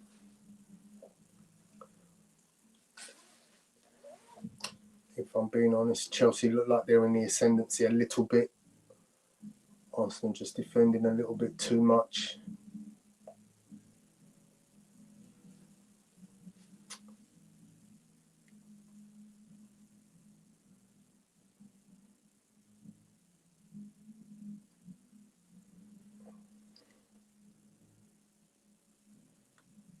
Oh, come on, that's silly. Just gave the ball from a goal kick. Literally gave it away. The ball into Zubimendi was silly. You don't need to do anything silly. Keep it safe. Well done, Gyökeres.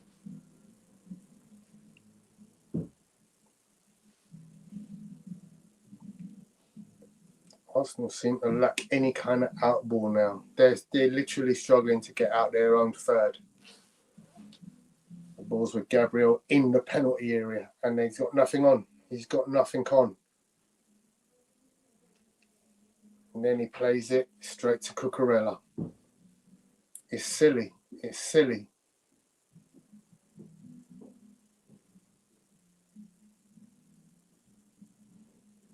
And now Arsenal have stupidly given away a free kick.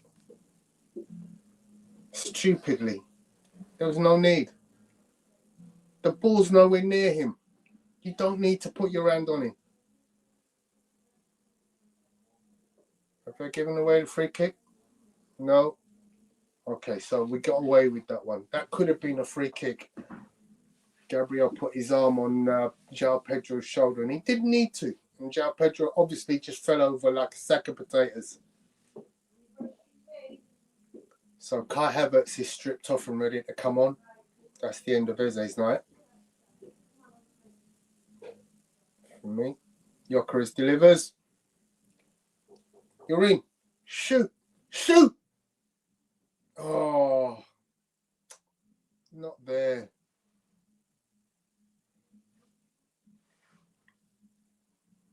Stand him up.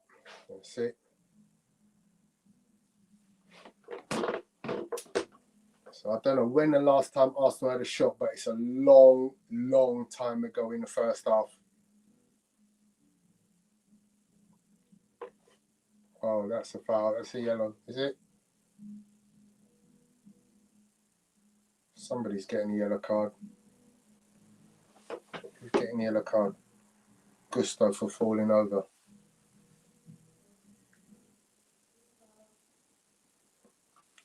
So Gusto simulated as if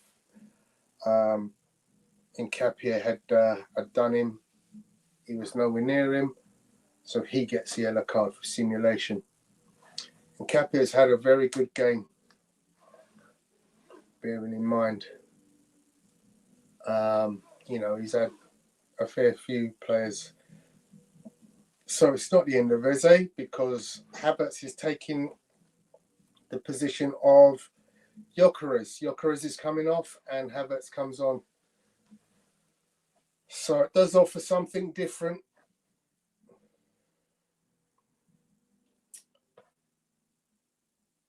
And is Madueke coming off? Madueke looks like he's running towards the side.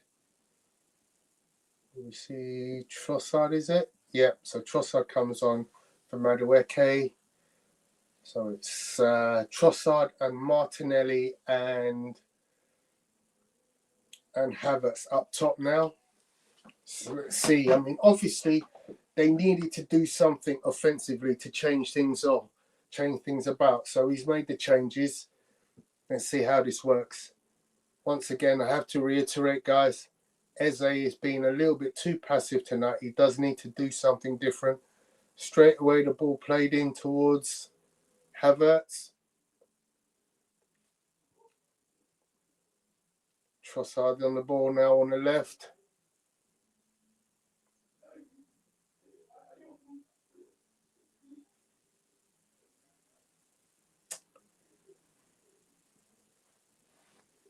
So did that go out for a throw-in or did that go out for a corner? Chelsea. So it went out to a throw-in to Arsenal. Edge of the box. Cross comes in. Cleared. Fernandez. Oh, well played, Timber. On the ball from Esteval, and now he's gone. He's off. Oh, but Esteval pulled him back. So free kick to Arsenal. And a yellow card for Esteval. Yeah, great defending from Timber there. He robbed Esteval, then he went off on a run. Esteval had no option because he couldn't keep up with Timber, and he just literally pulled him back.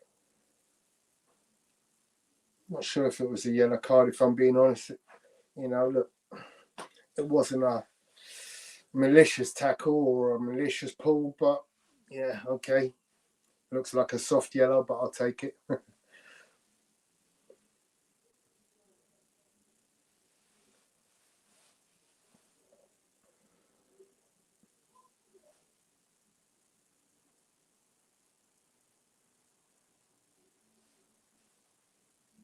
Tried to play the ball over the top there. Zubimendi got the pass all wrong.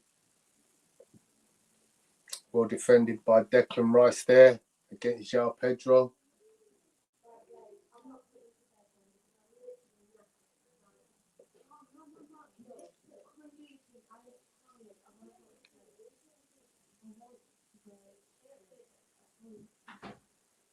Eze on the ball, passes back to Declan Rice. Go into a space, Ez. He's just stood on the spot. He's made the pass and he stood where he passed it from, instead of running into a space to receive it again. That's the frustration for me. You can't make a pass and then stand static in the same space. And that's a terrible ball. That's a terrible ball by Declan Rice. He was looking for some... Garnacho is now preparing to come on to the other side.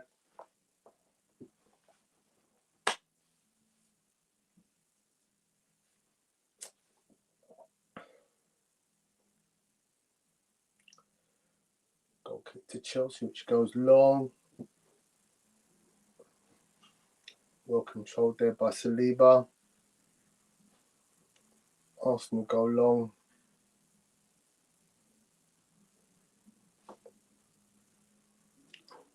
That's never a foul. Oh, and now there's a foul by Esteval. No, it's Andre Santos this time on Zubimendi. So there was a foul, but before the free kick had even taken place, there was another foul.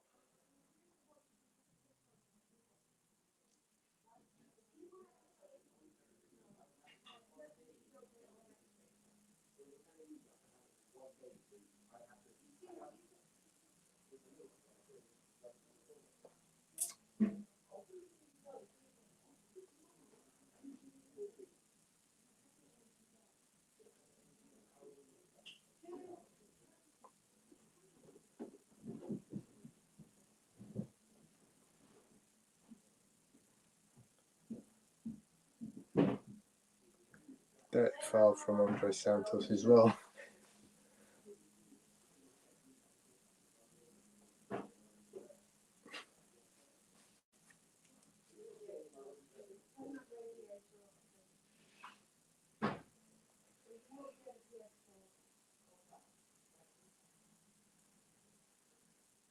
So it's Andre Santos now. He's replaced by Garnacho.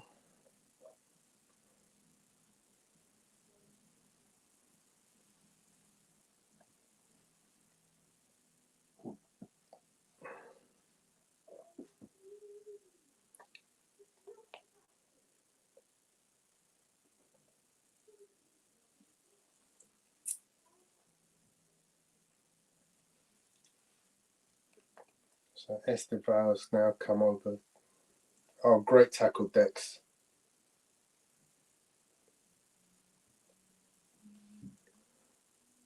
Great play from Declan Rice in the midfield there.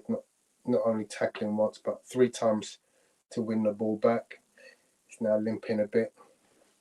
He's putting a lot of work tonight, Declan Rice. You can see he's physically ailing. He's having to stretch quite a bit at the moment because he's done so much running.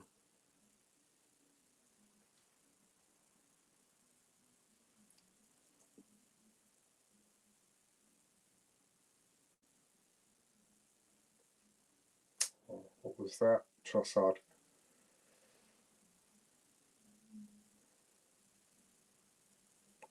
Do it, Eze. So Eze did try to release Martinelli.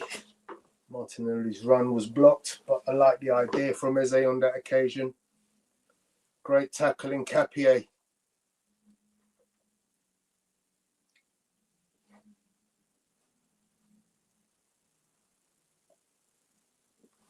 Well done. Foul on Eze. Good balling from Havertz. Free kick about 20 yards out from goal. Just to the right of the penalty area, or left of the penalty area. A bit further than 20 yards, probably about 30. Eze over the ball. This is Declan Rice's delivery, surely.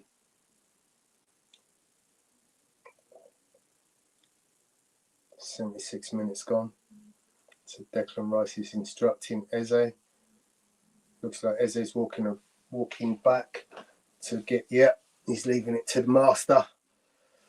Declan Rice, who was struggling a little bit. He's passed it out wide to Trossard. Deliver. You've got to deliver. Didn't get to deliver because he tried to step over. Left foot. Must be. Oh! Go on, so close. So Arsenal worked the free kick well. Ended up at the back post to Gabriel. He had a free header. Zubimendi with a great stand-up cross to the back post. Gabriel, free header, but his header went straight into the face of Cucurella, who basically just threw himself in front of Gabriel to block. So, yeah. Gets that on target, it's a goal. Bad pass there by Havertz. Chelsea take over.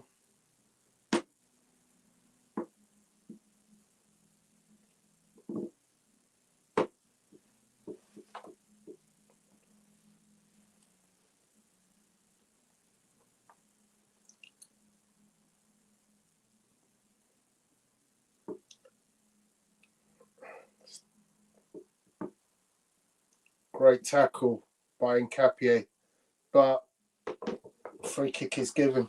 It's dead central, just on the edge of the semicircle. I'm not sure if the foul was by Nkapie or Gabriel, who was coming back. But yeah, as I said, it's dead central.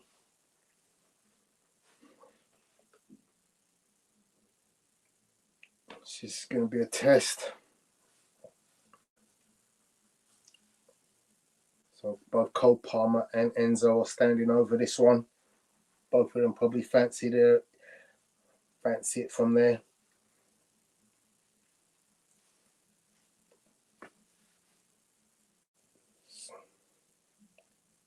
If you get this right, the goalkeeper doesn't stand a chance. What is Kepa doing? He's in no man's land at the moment. What is Kepa doing? Get in the middle of the goal. What is he doing? Get in the middle of the goal. Why are you standing there? He's currently standing on the right post, giving the entire left-hand goal to be aimed at.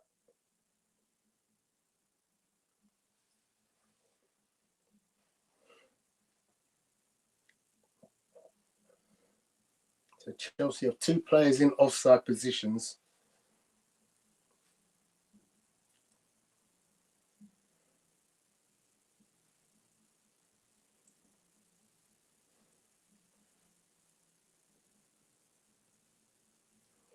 Both now walking back.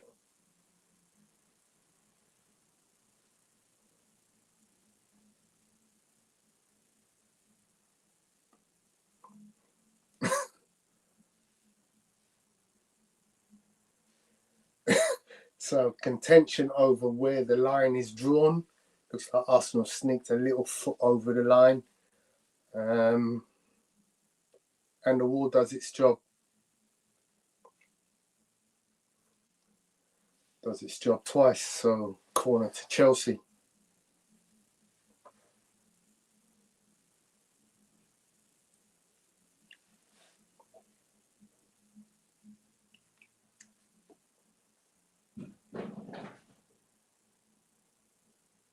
So VAR looking for a handball.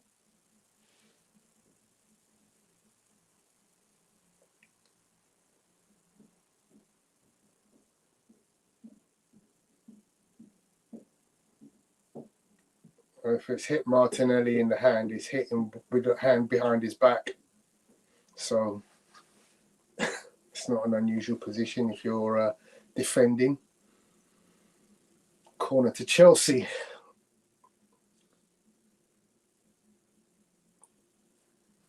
Which Fofana gets his foot to, but it goes out for a goal kick. 81 minutes. Malagusto's down on the floor in the box saying he's got hit in the mouth.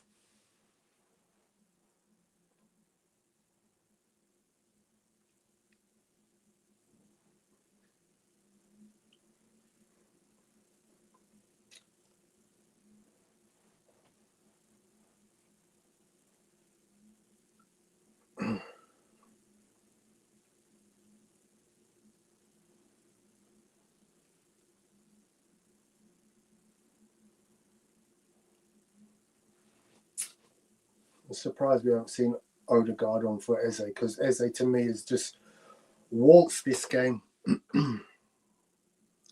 Cam says subbing Gyökeres off was a mistake as predicted.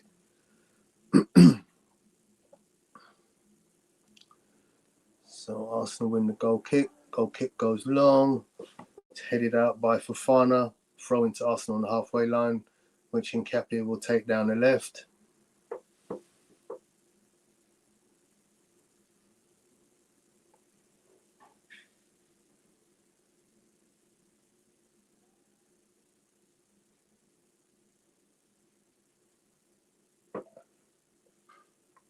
Keep it in, Martinelli.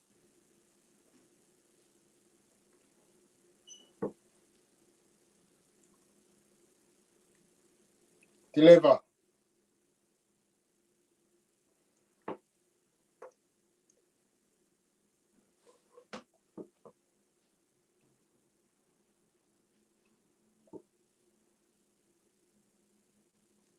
Well done, Ez. Deliver. Give him. Penalty. Surely. Oh.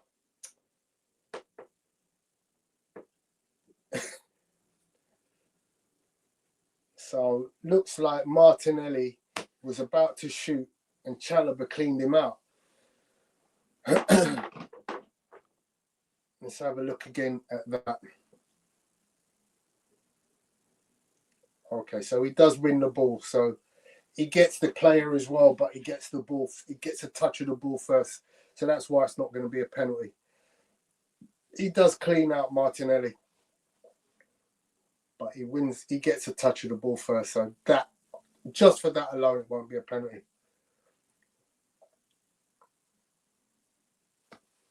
To be honest, I thought Eze was a little bit slow with passing that ball. If he'd have made that ball straight away, then Martinelli would have been in on goal.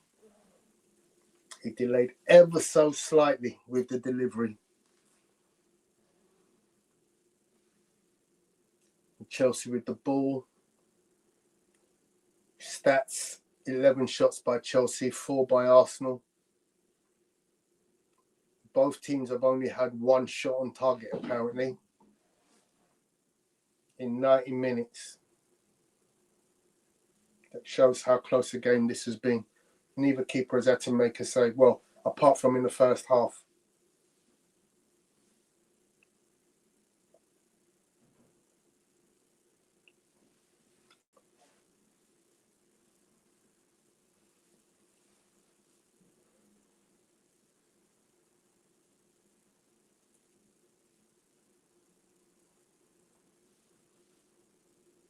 Stand him up there, Subi. No, Cam, it wasn't a pen. For the reason I explained. Chalobah gets enough of the touch of the ball before he wipes out Martinelli. If he doesn't get the touch of the ball, it is 100% a penalty. But if you get a touch of the ball in the way he does, then it's definitely not a pen. Know the rules of the game, my friend. That was not a clear penalty. There's no way on God's earth if that goes the other way, I'd be calling for a penalty, because I know that's a fair challenge. If you win the ball first, and in doing so you hit the player, you've won the ball first.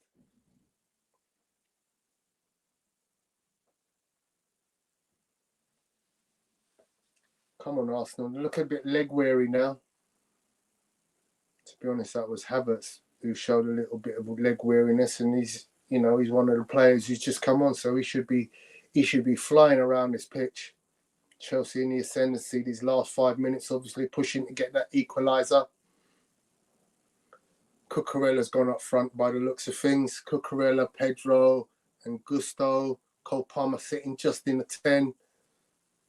Arsenal with a very defensive block ahead of them. Estevan now facing up to Nketiah.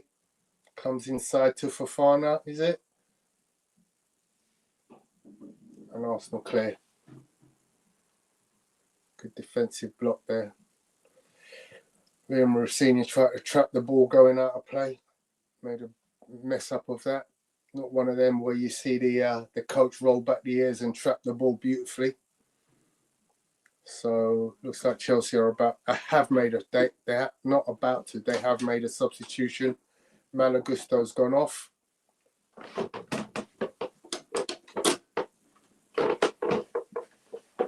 Arsenal concede a free kick again. So this one's about 40 yards out to the right. 3 minutes to play.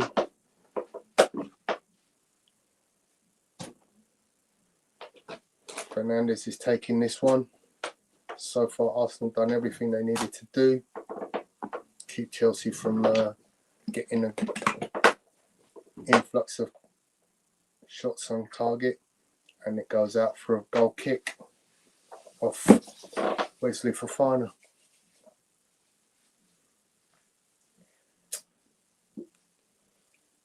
So I'm not going to say that Andrew Roach, because I don't want to put the omen on these last 2 minutes.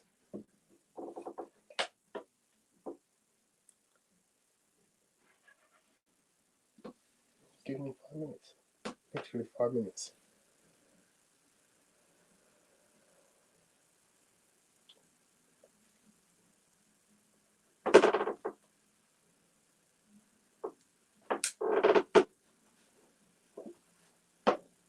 Do something as. That's it. Well played.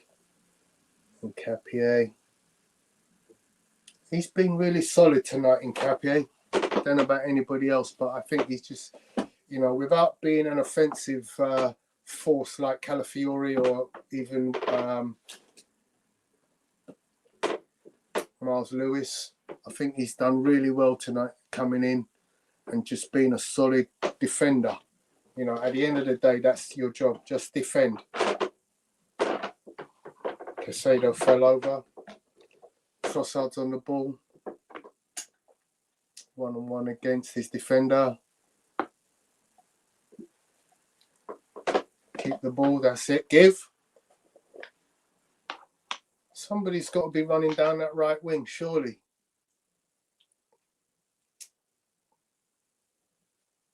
I don't know what happened there, but we had no right winger. Trossard ran from the left wing all the way to the right wing, gave the ball up, and then received it again as the right winger. And nobody was there with him. Nobody was flying past him to give an option in the box.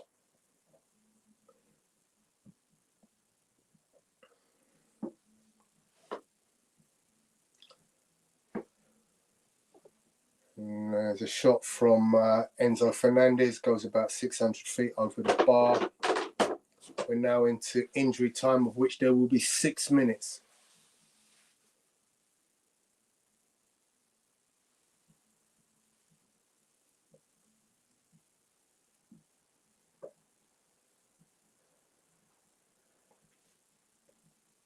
Squeaky bum time, as they say.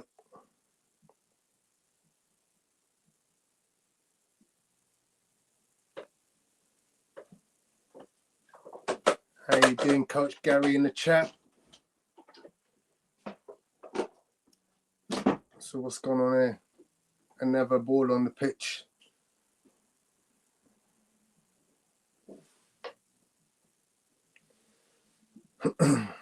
So goal kick is taking an extra minute because there were 2 balls on the pitch.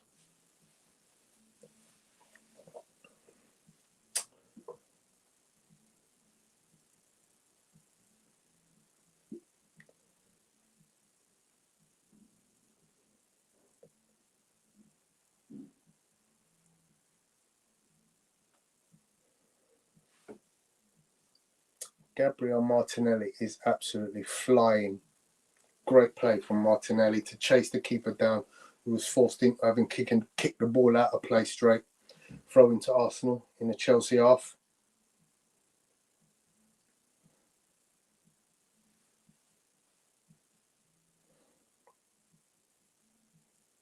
Don't know why everybody's looking at the back four, kind of directing Arsenal to kind of create, I don't know, some kind of defensive wall. Just go and score a goal. Concentrate on creating something. Well done, Havertz. Ez.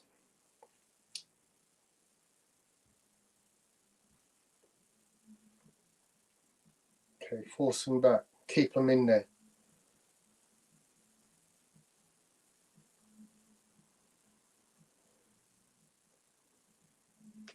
Well played, Trossard. So now he's going to have to go long.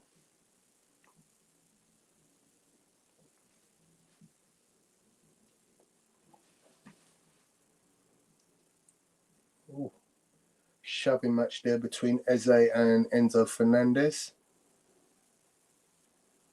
Let's close them down, boys. Let's close them down. Let's not give them options to get that ball in the box. Boxes, balls with Cole Palmer. Well blocked there by Declan Rice.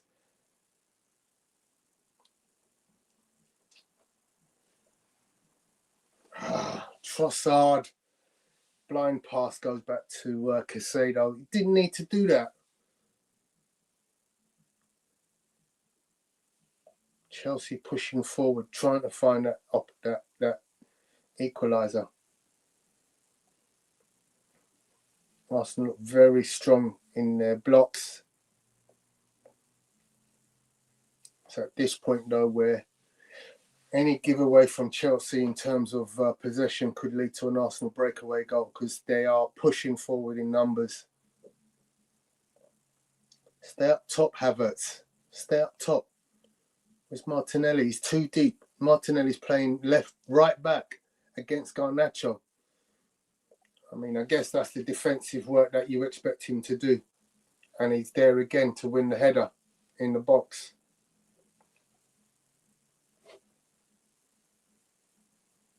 And it's cleared.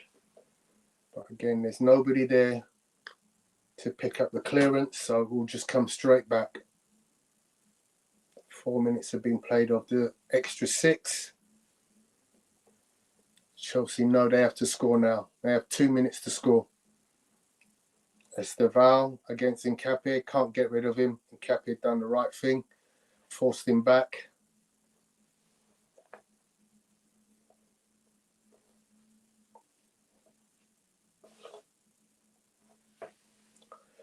The Arsenal wall is there.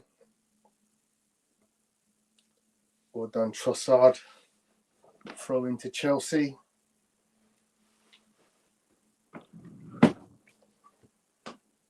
Arsenal giving no space at all for Chelsea. Literally just making it very difficult. And then the clearance is made by Declan Rice. Nobody there again. All the way to the goalkeeper. Chelsea are now camped in the Arsenal half. If they give this ball away, Arsenal could break, but they've got no out ball. They've got nobody up front. Drive. Go on, Martinelli. Unlucky.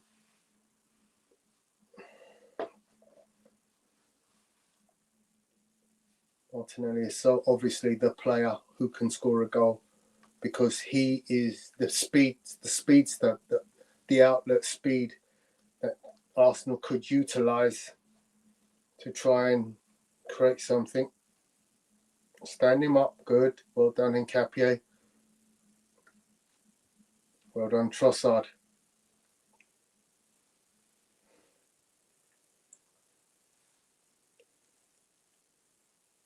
Close him down there, Ez. Easy for the goalkeeper. Saliba jumping up in the air.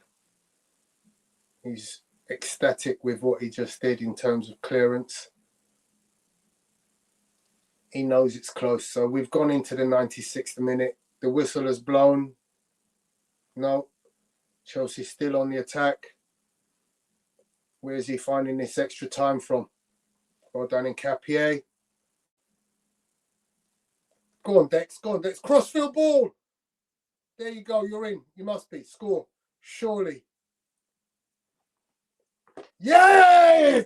13! Kai Havertz! Hey!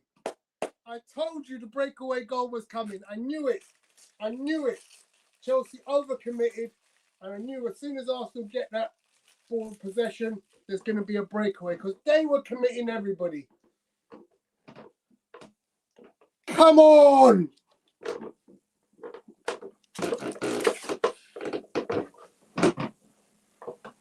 And that is that 97th minute of six minutes injury time.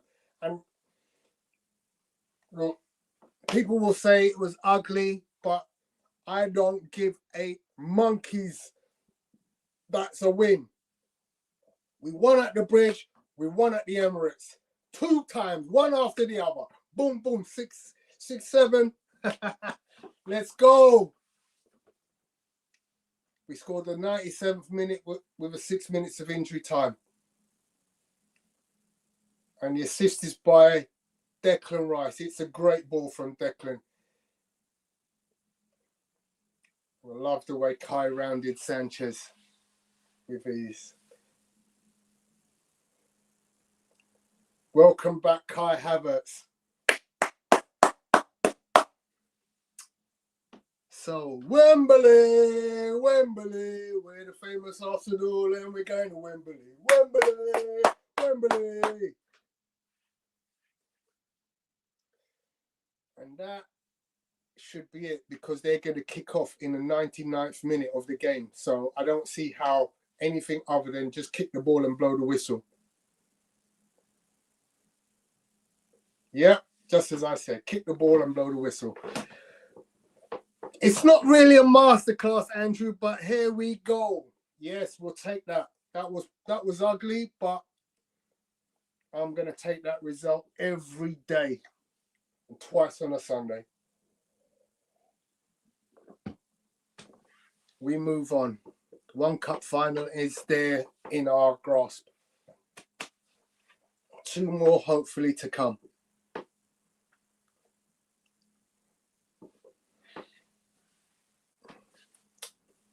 Job done. 1-0 to the Arsenal. 1-0 to the Arsenal. 1-0 to the Arsenal. 1-0 to the Arsenal. Beating Arsenal at home is not for everyone. Absolutely right, Garfield. You are the only team to have done it. So I'm getting the calls. Here they come. Come on! Let's go! Let's go! Wembley! Hey!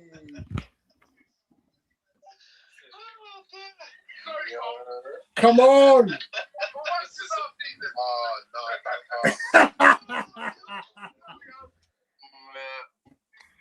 Oh, dear, that was lovely. You got lucky. They got their tops on. That was lovely. Come on! Full kit wanker and all that. I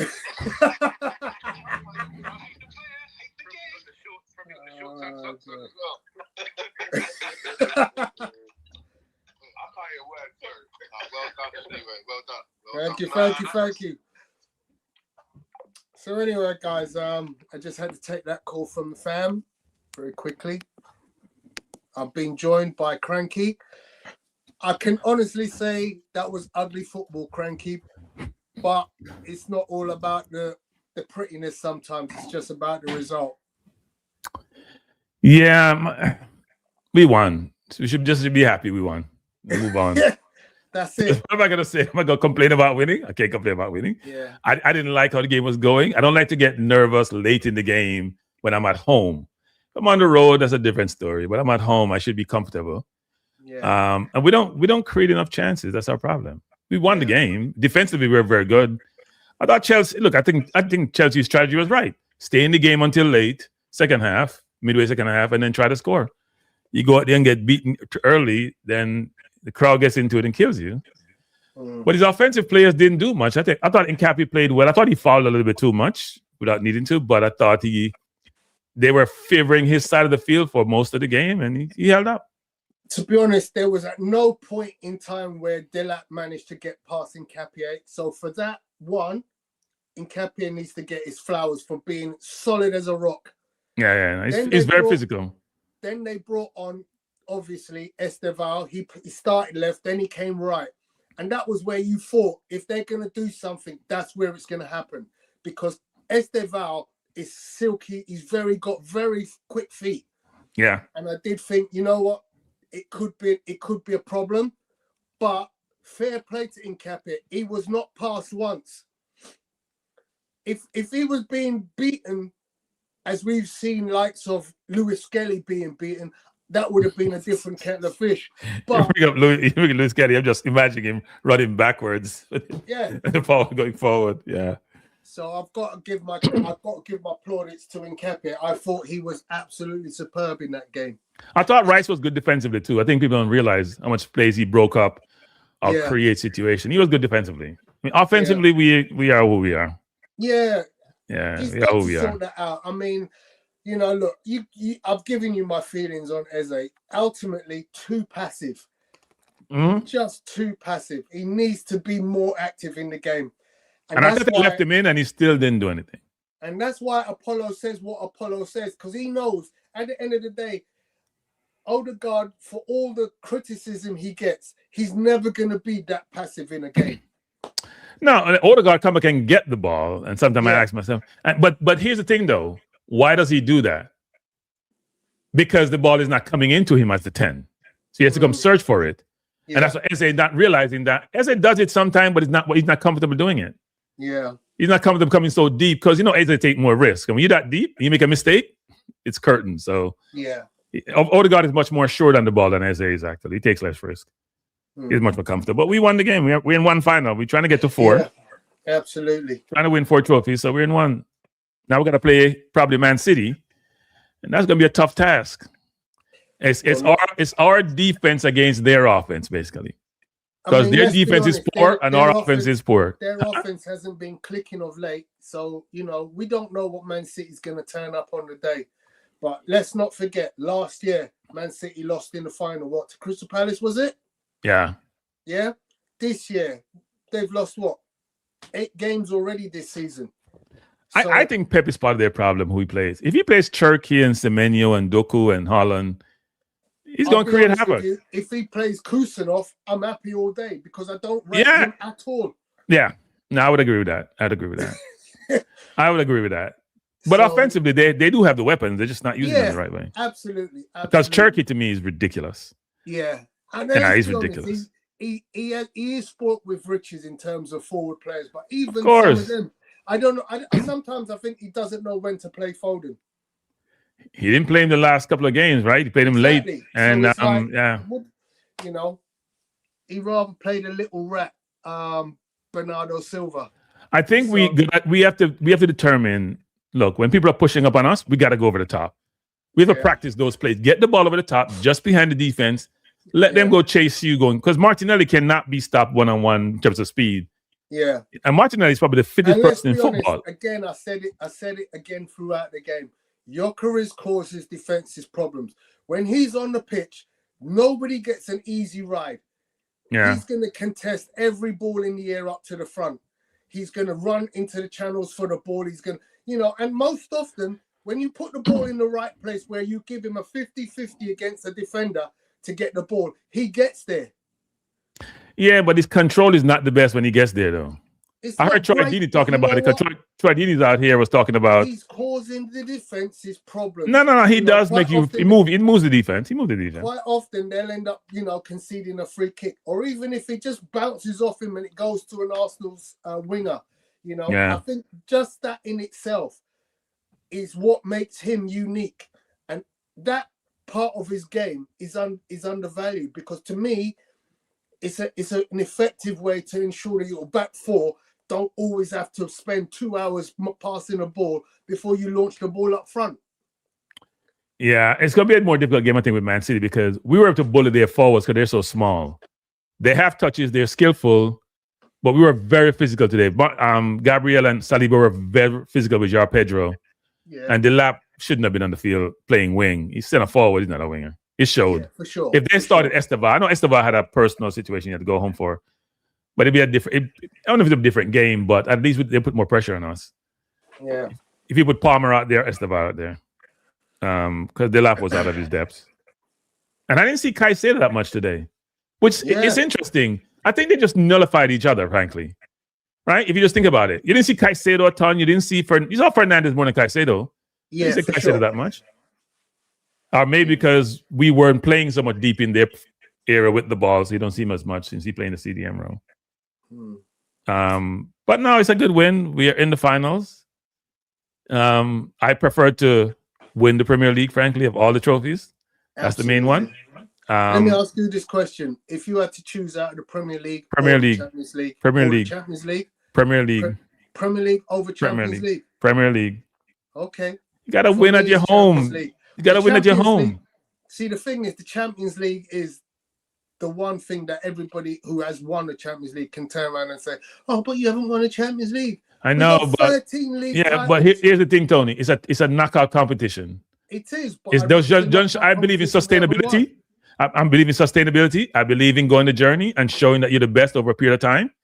Champions League takes a lot of luck in there. Look at Real Madrid beating Atletico Madrid. Onwards, the league, to me, is in our hands, because we just have to keep players fit. I'm not saying that. Why is everybody saying that?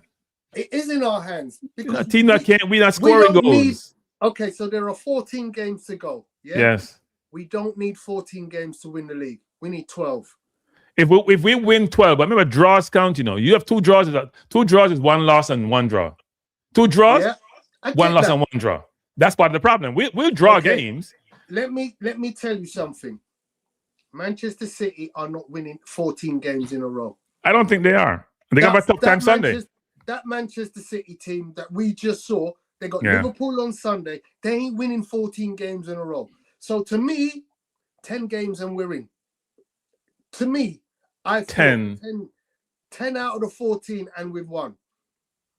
Aston Villa will fall away at the end. Aston Villa will fall away. Aston Villa have too many injuries to be a good challenge. They have too many injuries. So you're looking at Man City, and the way they're playing, I don't see them winning 14 games. But 10 wins is what? 83 points? You need 90 to me. 83 points is tight. We'll come back at the end of the season, Bertram, and we'll work out. And I'll say to you, with 14 games left, let's see we're doing the last 14 games. Okay. Let's see we're doing the last 14 games. Look, I think we'll get 10 or 14 wins, and then we'll figure out what the draws and the losses are. We have 3 losses already this season. Yeah. One and the Man U lost to me, I put on Zubimendi. The Liverpool loss is just a brilliant free kick. Yeah. And who else did we lose to? We lost to Aston Villa. And Villa last minute goal scored by last kick of the game. Even though they were the better team, frankly, but so we could have been unbeaten at this point. Yeah. No, I mean, I'm not gonna complain about the Villa game, because that was a game of 2 halves. We dominated the first half. The game should have been out of sight in the first half. They came on strong in the second half, and they deserved their win for their second half performance. Yeah, no. They when they had their full team, they were a dangerous team. Yeah. They have lost Onana, Kamara, McGinn, Tillman. They've lost the entire midfield. And don't forget, they've sold Marlon. They've Watson's has been out. Watson's out now. They brought Abrams in. So their midfield has been decimated.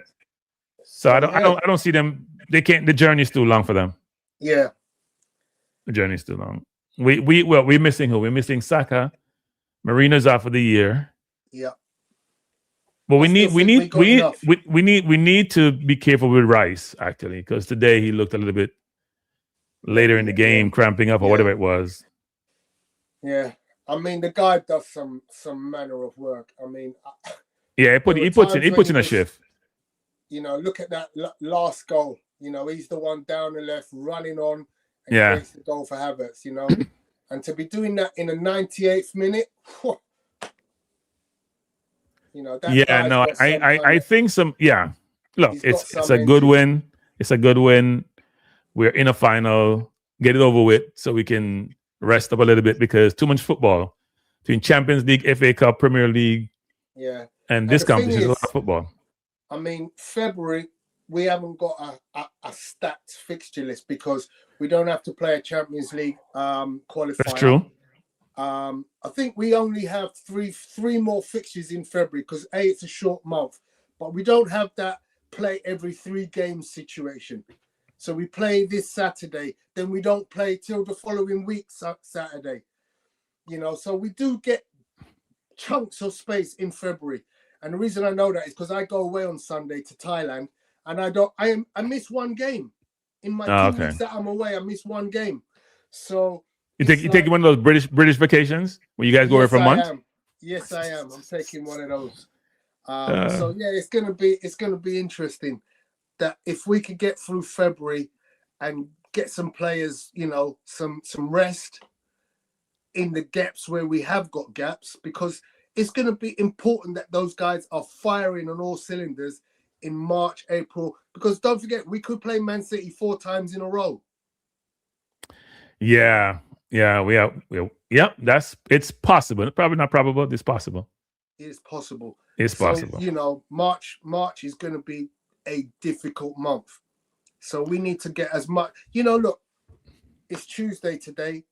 Some of them players need to be on a beach for a couple of days, as far as I'm concerned. I know it's Sunderland on Saturday. Could be a difficult game. They won 3-0 on Monday. They feel good about themselves. But they lost players. They've lost Granit Xhaka and they lost somebody else. Is Xhaka still out? Yeah, I think he's out. So, look. Well, they had the players back from AFCON, so it's one of them games where you go, look, we should win that. We're at home, and then we should be feet up on the beach again after that game, watching Liverpool play. I think there's an international window in March, actually. I think there's a national window. So, look, I mean, given our squad depth and given where we are, you get these after-the-fact injury reports. People are injured, right? Yeah. So Odegaard today supposedly had a niggle or something. That's why he wasn't in the squad. Okay. We know Marino is out. So yeah, let's cross our fingers that we don't have any more injuries between now and end of the year. Yeah, that's what we've got to do. We've got to manage these players now. Recovery is going to be probably the most important phrase between now and the end of the season, because we just need to, look, we have to keep Timber fit. We have to keep Calafiori fit, which is good that Incapio, as we saw today, could come in and do that job. Calafiori it's going to be interesting what Arteta does in that case, because he plays and he gets injured. He plays, he gets injured. So I don't know what to do with him. But he's such a difference maker in terms of, offensively, what he creates at the other end for the winger down the left. Yeah, because Nkapi is a true centre back. People just think he's a left back. He's a true centre back playing left back. He doesn't have those offensive skill sets. Yeah. Right. Lewis Kelly has it. Though Lewis Kelly is a midfielder by history. Yeah. Calafiori has a lot of offensive skills, including the ability to shoot the goal. Even though Nkapi took a good shot today. So it'll be an interesting situation to see as we go down the stretch what Arteta does with his team and who he plays. Because Eze cannot play himself out of the team week by week. So let me go through these ratings again, like we did the other day, Cranky. I'll give Apollo's rating. Guys, if anybody wants to put their rating in the chat, feel free. Can't see any so far. But yeah, if you want to put your ratings in the chat, go ahead. Kepo's got a 5. I don't know how you get a 5 if you didn't concede. If he made one bad mistake, the ball that he dropped, the corner, he punched somebody's back and it fell. It could have gone anywhere. But apart from that, he didn't make any mistakes. His distribution was fine.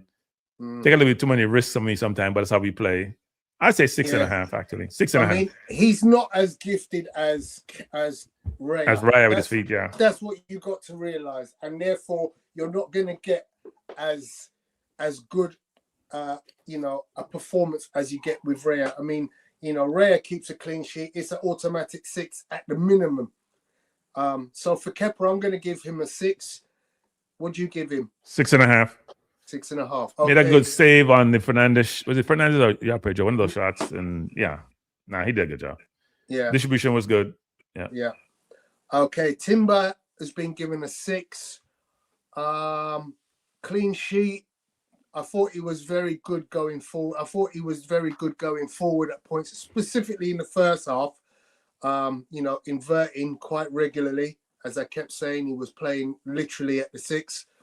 I thought he had a good game. I'm giving him a 7. What about yourself, Cranky? Yeah, when you get a clean sheet against an offensive team, once he's come back and scored 3 last week, or on Saturday against Brentford, have a lot of good offensive players.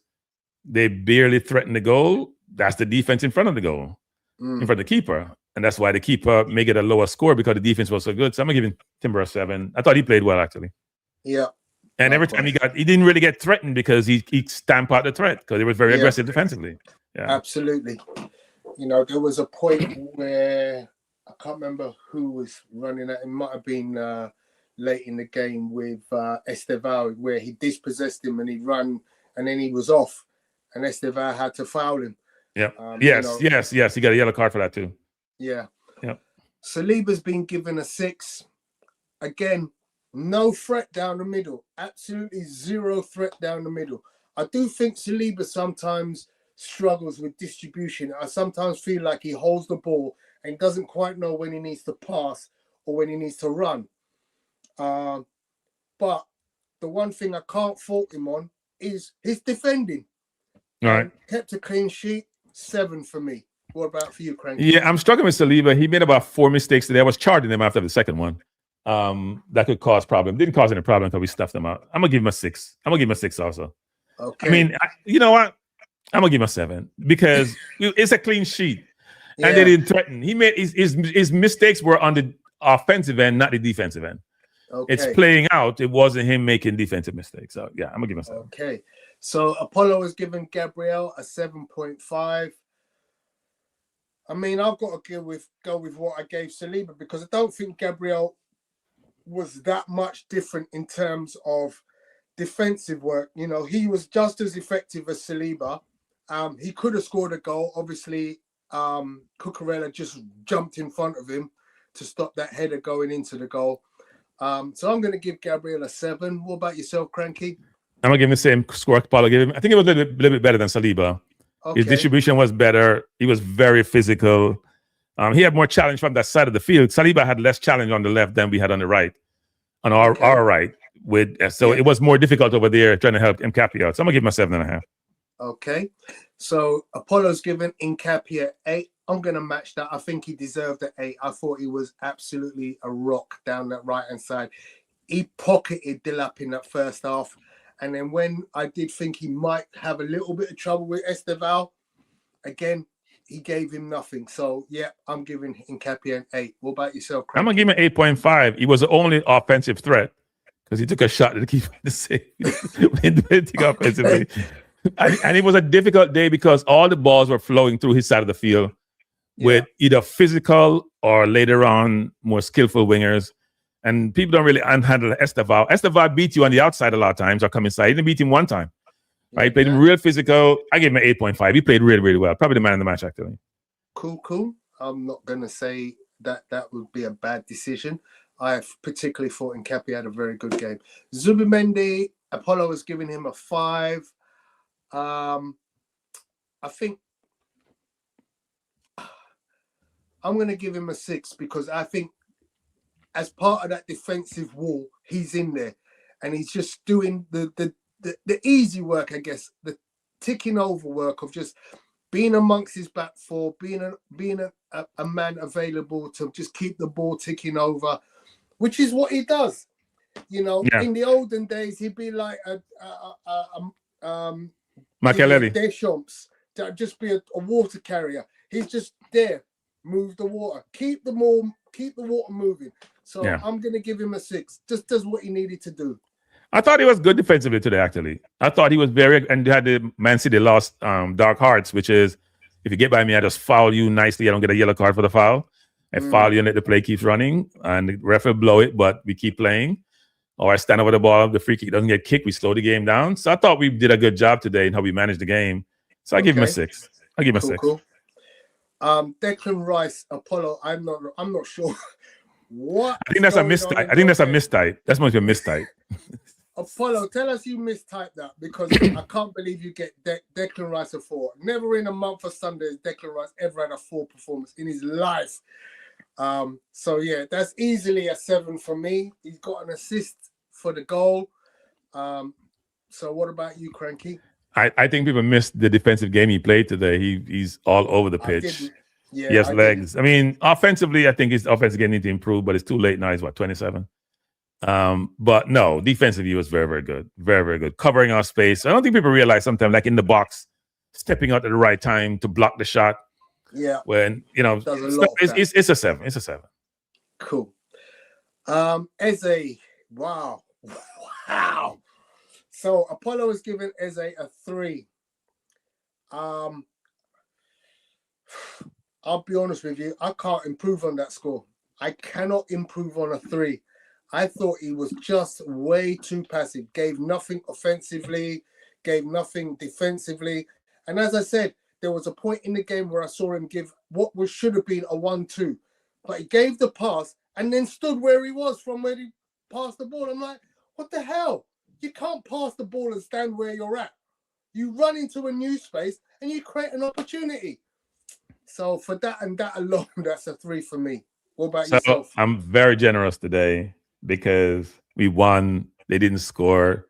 All 11 players played defense. You know, Eze was. I'm gonna give Eze a 5. Actually, I'm extremely generous. 5 to me means you're on the field. I know there's games that have come before where you're not giving a guy. Fine. It's a 4. It's a 4. I mean, I'm not gonna give him 3. He was part of it. No, he made some decent plays today. It just wasn't effective, and it wasn't also differential. It didn't differentiate anything, right? But he was in the pocket making a couple passes here and there. No, he was on the field. My manager, who I love, kept him on the field. I mean, the guy's got the capability to strike the ball. The fact that he didn't have one single strike, you know. But it's not just him though, Tony. The forward line had no strikes. Drop off, and just stick outside of the area and demand the ball and have a strike. Because you know what, you got a beautiful foot. If you drop off and just get yourself in a position where you can have a strike on goal. You know, I think the 5 at the back. I think 5 at the back though affected us. How we played actually. The 5 at the back was difficult for us today. None of our forwards took any shot. They did apart from Martinelli, the one block that Gusto made on him. Did Trusha take a shot? Madueke reminds me of Martinelli. Reminds me of my favorite player. He went to Mexico. He's now got in at Lens. St. Maximin. I mean, people, when you get to the 18, your brain can just explode and you just know what the hell you're doing. You get to today went to the 18 and he crossed the ball over then he had another one. He just like, what are you doing? You just turned fool. This is Jamaica, you turn fool. You just turn fool. You get to the 18, you turn fool. I mean, what happens? It's crazy. I think the kid has so much ability to get by his man. Yeah. But to make the right Martinelli today had a ball on the left, go down the line, have time and space, and just cross the ball to nobody. Goalkeeper's running far post. There are 2 players coming in. Eze, I think it may have been right. And he just kicked the ball back between the 2 Arsenal players, and they're attacking us now. And you're just like, come on, use your brain. Yeah. So Madueke, Apollo's giving him a 5. I'm not that generous. I'm going to give him a 5. I'm going to agree with that one. I don't think he had the worst game. I didn't think he had a brilliant game. But he did cause some degree of problem for Chelsea in the first half. He wasn't able to sustain it for the full 90 minutes, and hence that's why ultimately he was taken off and replaced. He will need to improve that if he wants to continue to compete with Saka. Your mark for Madueke? I don't think it's a competition for Saka. And you know how I'm a good Saka sometimes. I want him to be competition. His decision makings are too poor. His decision makings, he becomes an offensive liability when he gets to the 18. I get that, but that's what I want. Tony, I build up my attack, Tony. You know how difficult it is for us to build attack. I build up my attack. I get to the 18. I get excited, and then I'm just like, start cussing my TV because he kicked the ball. I watched an analysis of Madueke just earlier today, and someone made a good point. What Madueke used to do was he used to run 1,000 miles an hour and try to cross it while he was running 1,000 miles an hour. But in the last game against Leeds, what he did was he ran 1,000 miles an hour, but just before he crossed it, he slowed down. And with that little slowdown was enough to say, okay, I can put my head up and deliver the ball in a more controlled fashion to where it needs to be. Yeah, I'm not sure what's wrong with wingers nowadays, because I see Doku, who cannot be covered one-on-one, and I see him go to the 18, and it's almost like the brain just disappears. The brain just vamoose, leave him, and he just do stingy. Just like, why did he do that? Why you just slow? As you're saying, why you slow down? Slow down at your highest speed. Slow down mentally, not slow down physically. Slow down mentally, right? Yeah. How do I make sure? You know what? This man can't mark me. I'm gonna beat. I see Estevar does that sometimes. Estevar is very good at that, going by a play and making the right decision. Our wingers are Martinelli and then Trossard. I hear the commentator lauding Trossard. I'm like, Trossard is making me tired. He is making me tired. It's making me tired. I am not. Look, Trossard's a good goal scorer. Yeah, but that's it. Yeah, but I mean, I don't know what he does. I don't know what he does. I don't. He offers no threat, as I said to you. I think at the weekend, even against a poor Leeds team, which really isn't a poor Leeds team because they're actually a good team. Yeah, good team. Trossard is not a threat at all. No, because in today's football, to me, you need quick, skillful wingers, right? They create so much problems going behind or beating one-on-one or allowing people to get into space that may not have been there because they create so much problem, right? People talk about Rafael Leao, who the epitome of speed, but he also gets his brain messed up at the 18. It's a problem with wingers today. Get to the 18 and the decision-making goes out the door. Yeah. But no, look, so Madueke, I gave a 4. I didn't give him a 5. Okay. You're good. Okay, Gyökeres, Apollo, I think he marked him down. He gave him a 5. I personally thought Gyökeres worked very hard in that first half. And as I said, he doesn't give defenders time. And with that, first half, Arsenal were in the ascendancy. I think we had more possession just purely because Gyökeres is not allowing their defenders the time and the patience to just go, you know what, we're going to play this out. He's running channels. He's making runs that often aren't being seen. He's contesting 50-50 balls, and he's pressing. So for that, I think he's deserving of a 6. What about yourself, Cranky? I'm going to give him the same score Paulo give him. My center forward's primary job is to score goals. I get position to score goals. I love the other attributes. I love your physical. I love your hold-up play, which his is not great. It's decent. I love when you body up defenders and overpower them. But I want your first touch to be. I don't want the ball to hit off a wall when it touches your leg. I want it to stop. Put it where you want to put it, so you can then make the next play. I watch him. I hear Troy Deeney said this. Somebody passed a ball in warm up and the ball bounced off. He said, "I told you, even warm up, he can't control the ball." I'm sorry, you got to learn to control the ball. And Deeney was very critical of him in saying, "Play against me in the championship, and he has done anything he hasn't seen before." And I don't want to criticize Gyökeres. He has ability, but it's limited. When Jesus has scored Jason scored what, 2 goals so far? Is it 3? Those goals were out of nothing. You need your striker to do that. Gyökeres doesn't score goals out of nothing. Never, ever. I tell you what, I don't think Jesus can hit a ball as cleanly as Gyökeres. But Tony must stop you right there. When it comes to striking the ball, yes, he strikes it really well. You know, Tony, bad analogy, but you can't have I don't want to spotify. I'm gonna say an M16 and it has no bullets in it. You know, make no sense, Tony. You click the trigger and no come out. I get it. You're not skillful enough to fight. Yeah, I get it. I mean, yeah, his shot is much more powerful. Left and right foot, by the way. Yeah. But how much time has he fired all season? Yeah. He played 20 games and he probably take 4 shots. in 20 games. I mean, as I said on Saturday, I mean, the guy's on 11 goals now. If he gets another 9 before the end of the season, I think people will be looking back at this season and saying he didn't have the worst season. But No, look, I mean, I think they need to do something to make sure that he's not, making the runs and the ball's not being delivered. Because clearly, you look at today, he fed off 0. I mean, not one single attacker could find him with a ball. And that's not his fault. I do think Chelsea has to be credited for that in some respects, because it's Arsenal plays conservative football. They're not going to force the ball to Gyökeres deep to turn it over. They're not going to do it. So you have to create the space to get it. Like Jesus will come back and get it, right? But if your Gyökeres sitting deep, which is how you like to play, they're not going to force the ball into you.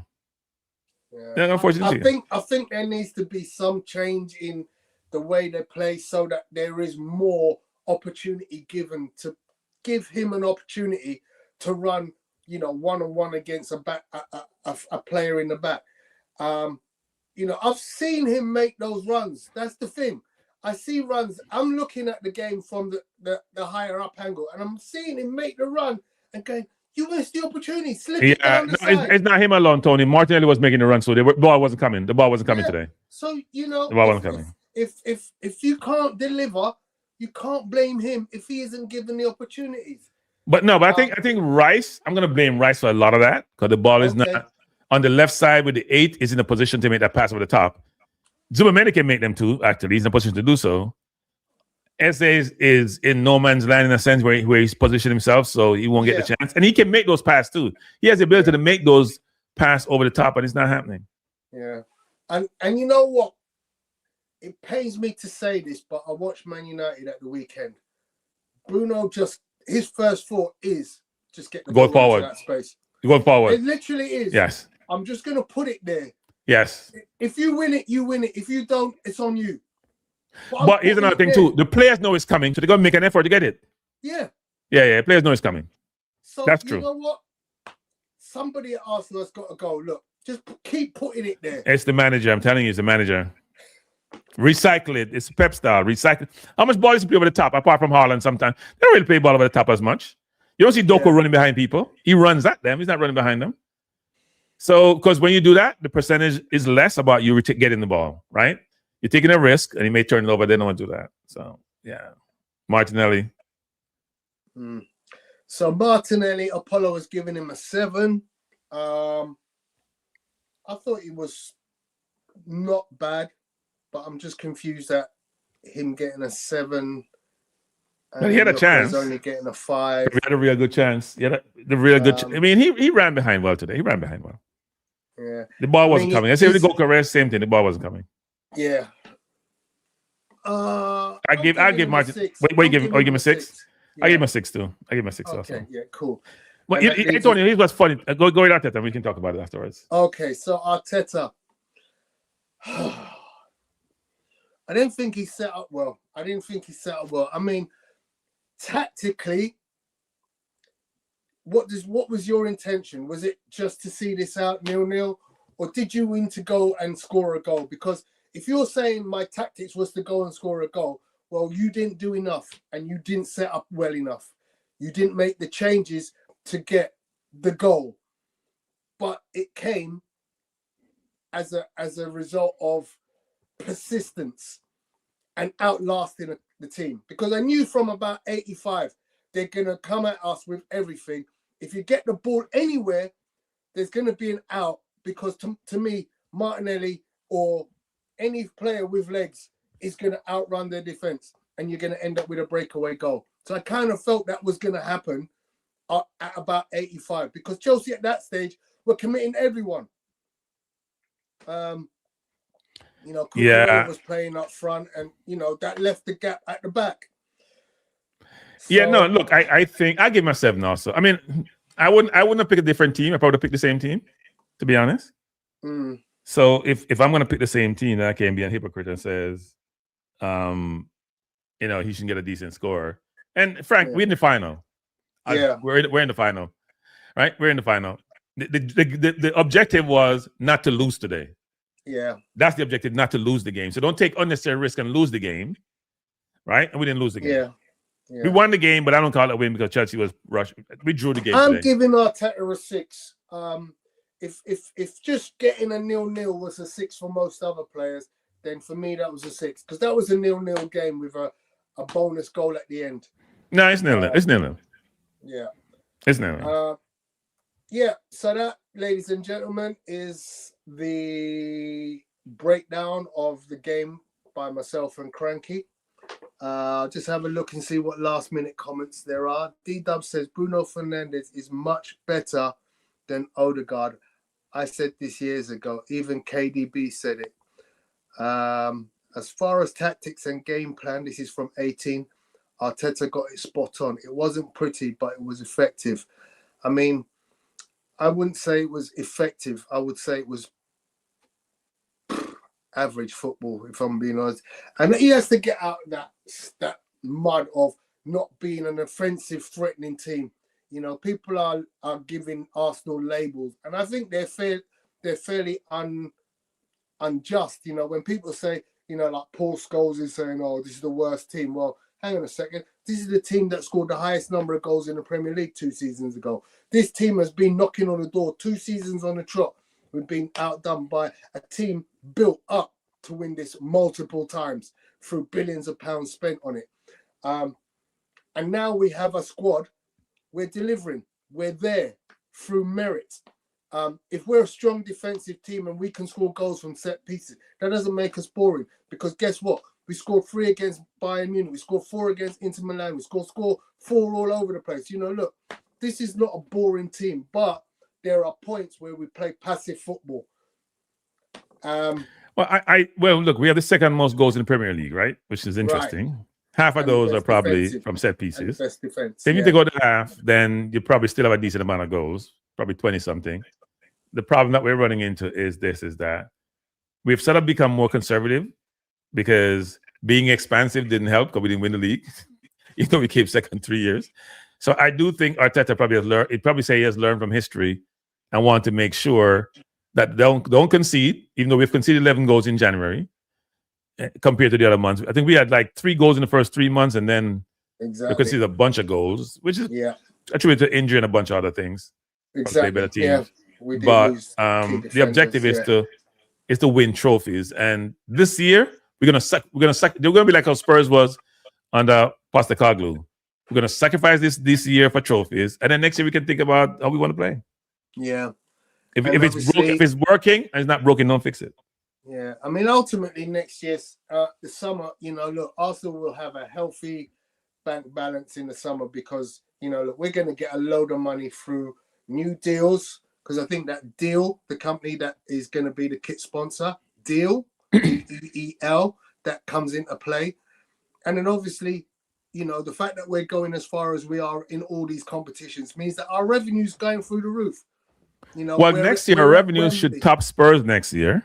Exactly. Because Spurs, I think Spurs are 3rd or 4th in world football. There is Madrid, Barcelona. Spurs ahead of Man U, actually. Man U has fallen down because when you don't win over time, the numbers go down, whether it's prize money or commercial. So, yeah. But I think we're just right behind Spurs. Obviously, the stadium helps them a lot. But we'll probably be 4th or 3rd in the world, actually, after Barcelona and Real Madrid. Minimum will be 3rd because, you know, the amount of games we're playing. I mean, I ain't joking you. I've seen what looks like next season's kit. It's going to be fire. Yeah. I don't know if you've seen that one that looks like Crystal Palace's away kit. It's fire. No, I haven't seen it. I'll send it to you on WhatsApp. But yeah, it's fire.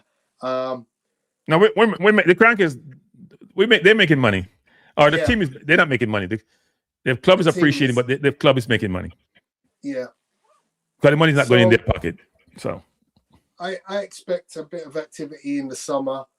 We need a left winger. We need a left winger. Yeah, I expect that to be one of the priorities. And obviously, you know, a striker, if they're saying that they're talking to the agent of Julian Alvarez, that means to me. So what happens if Jesus is gone then?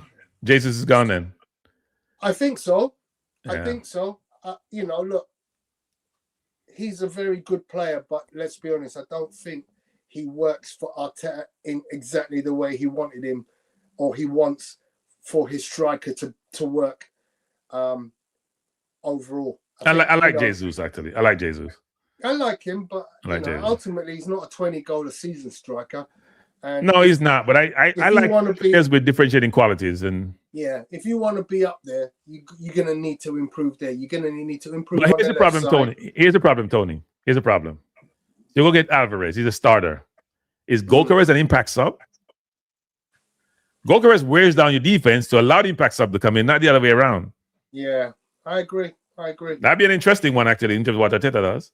Yeah, it will be. Because we'll have the money. We'll have the money.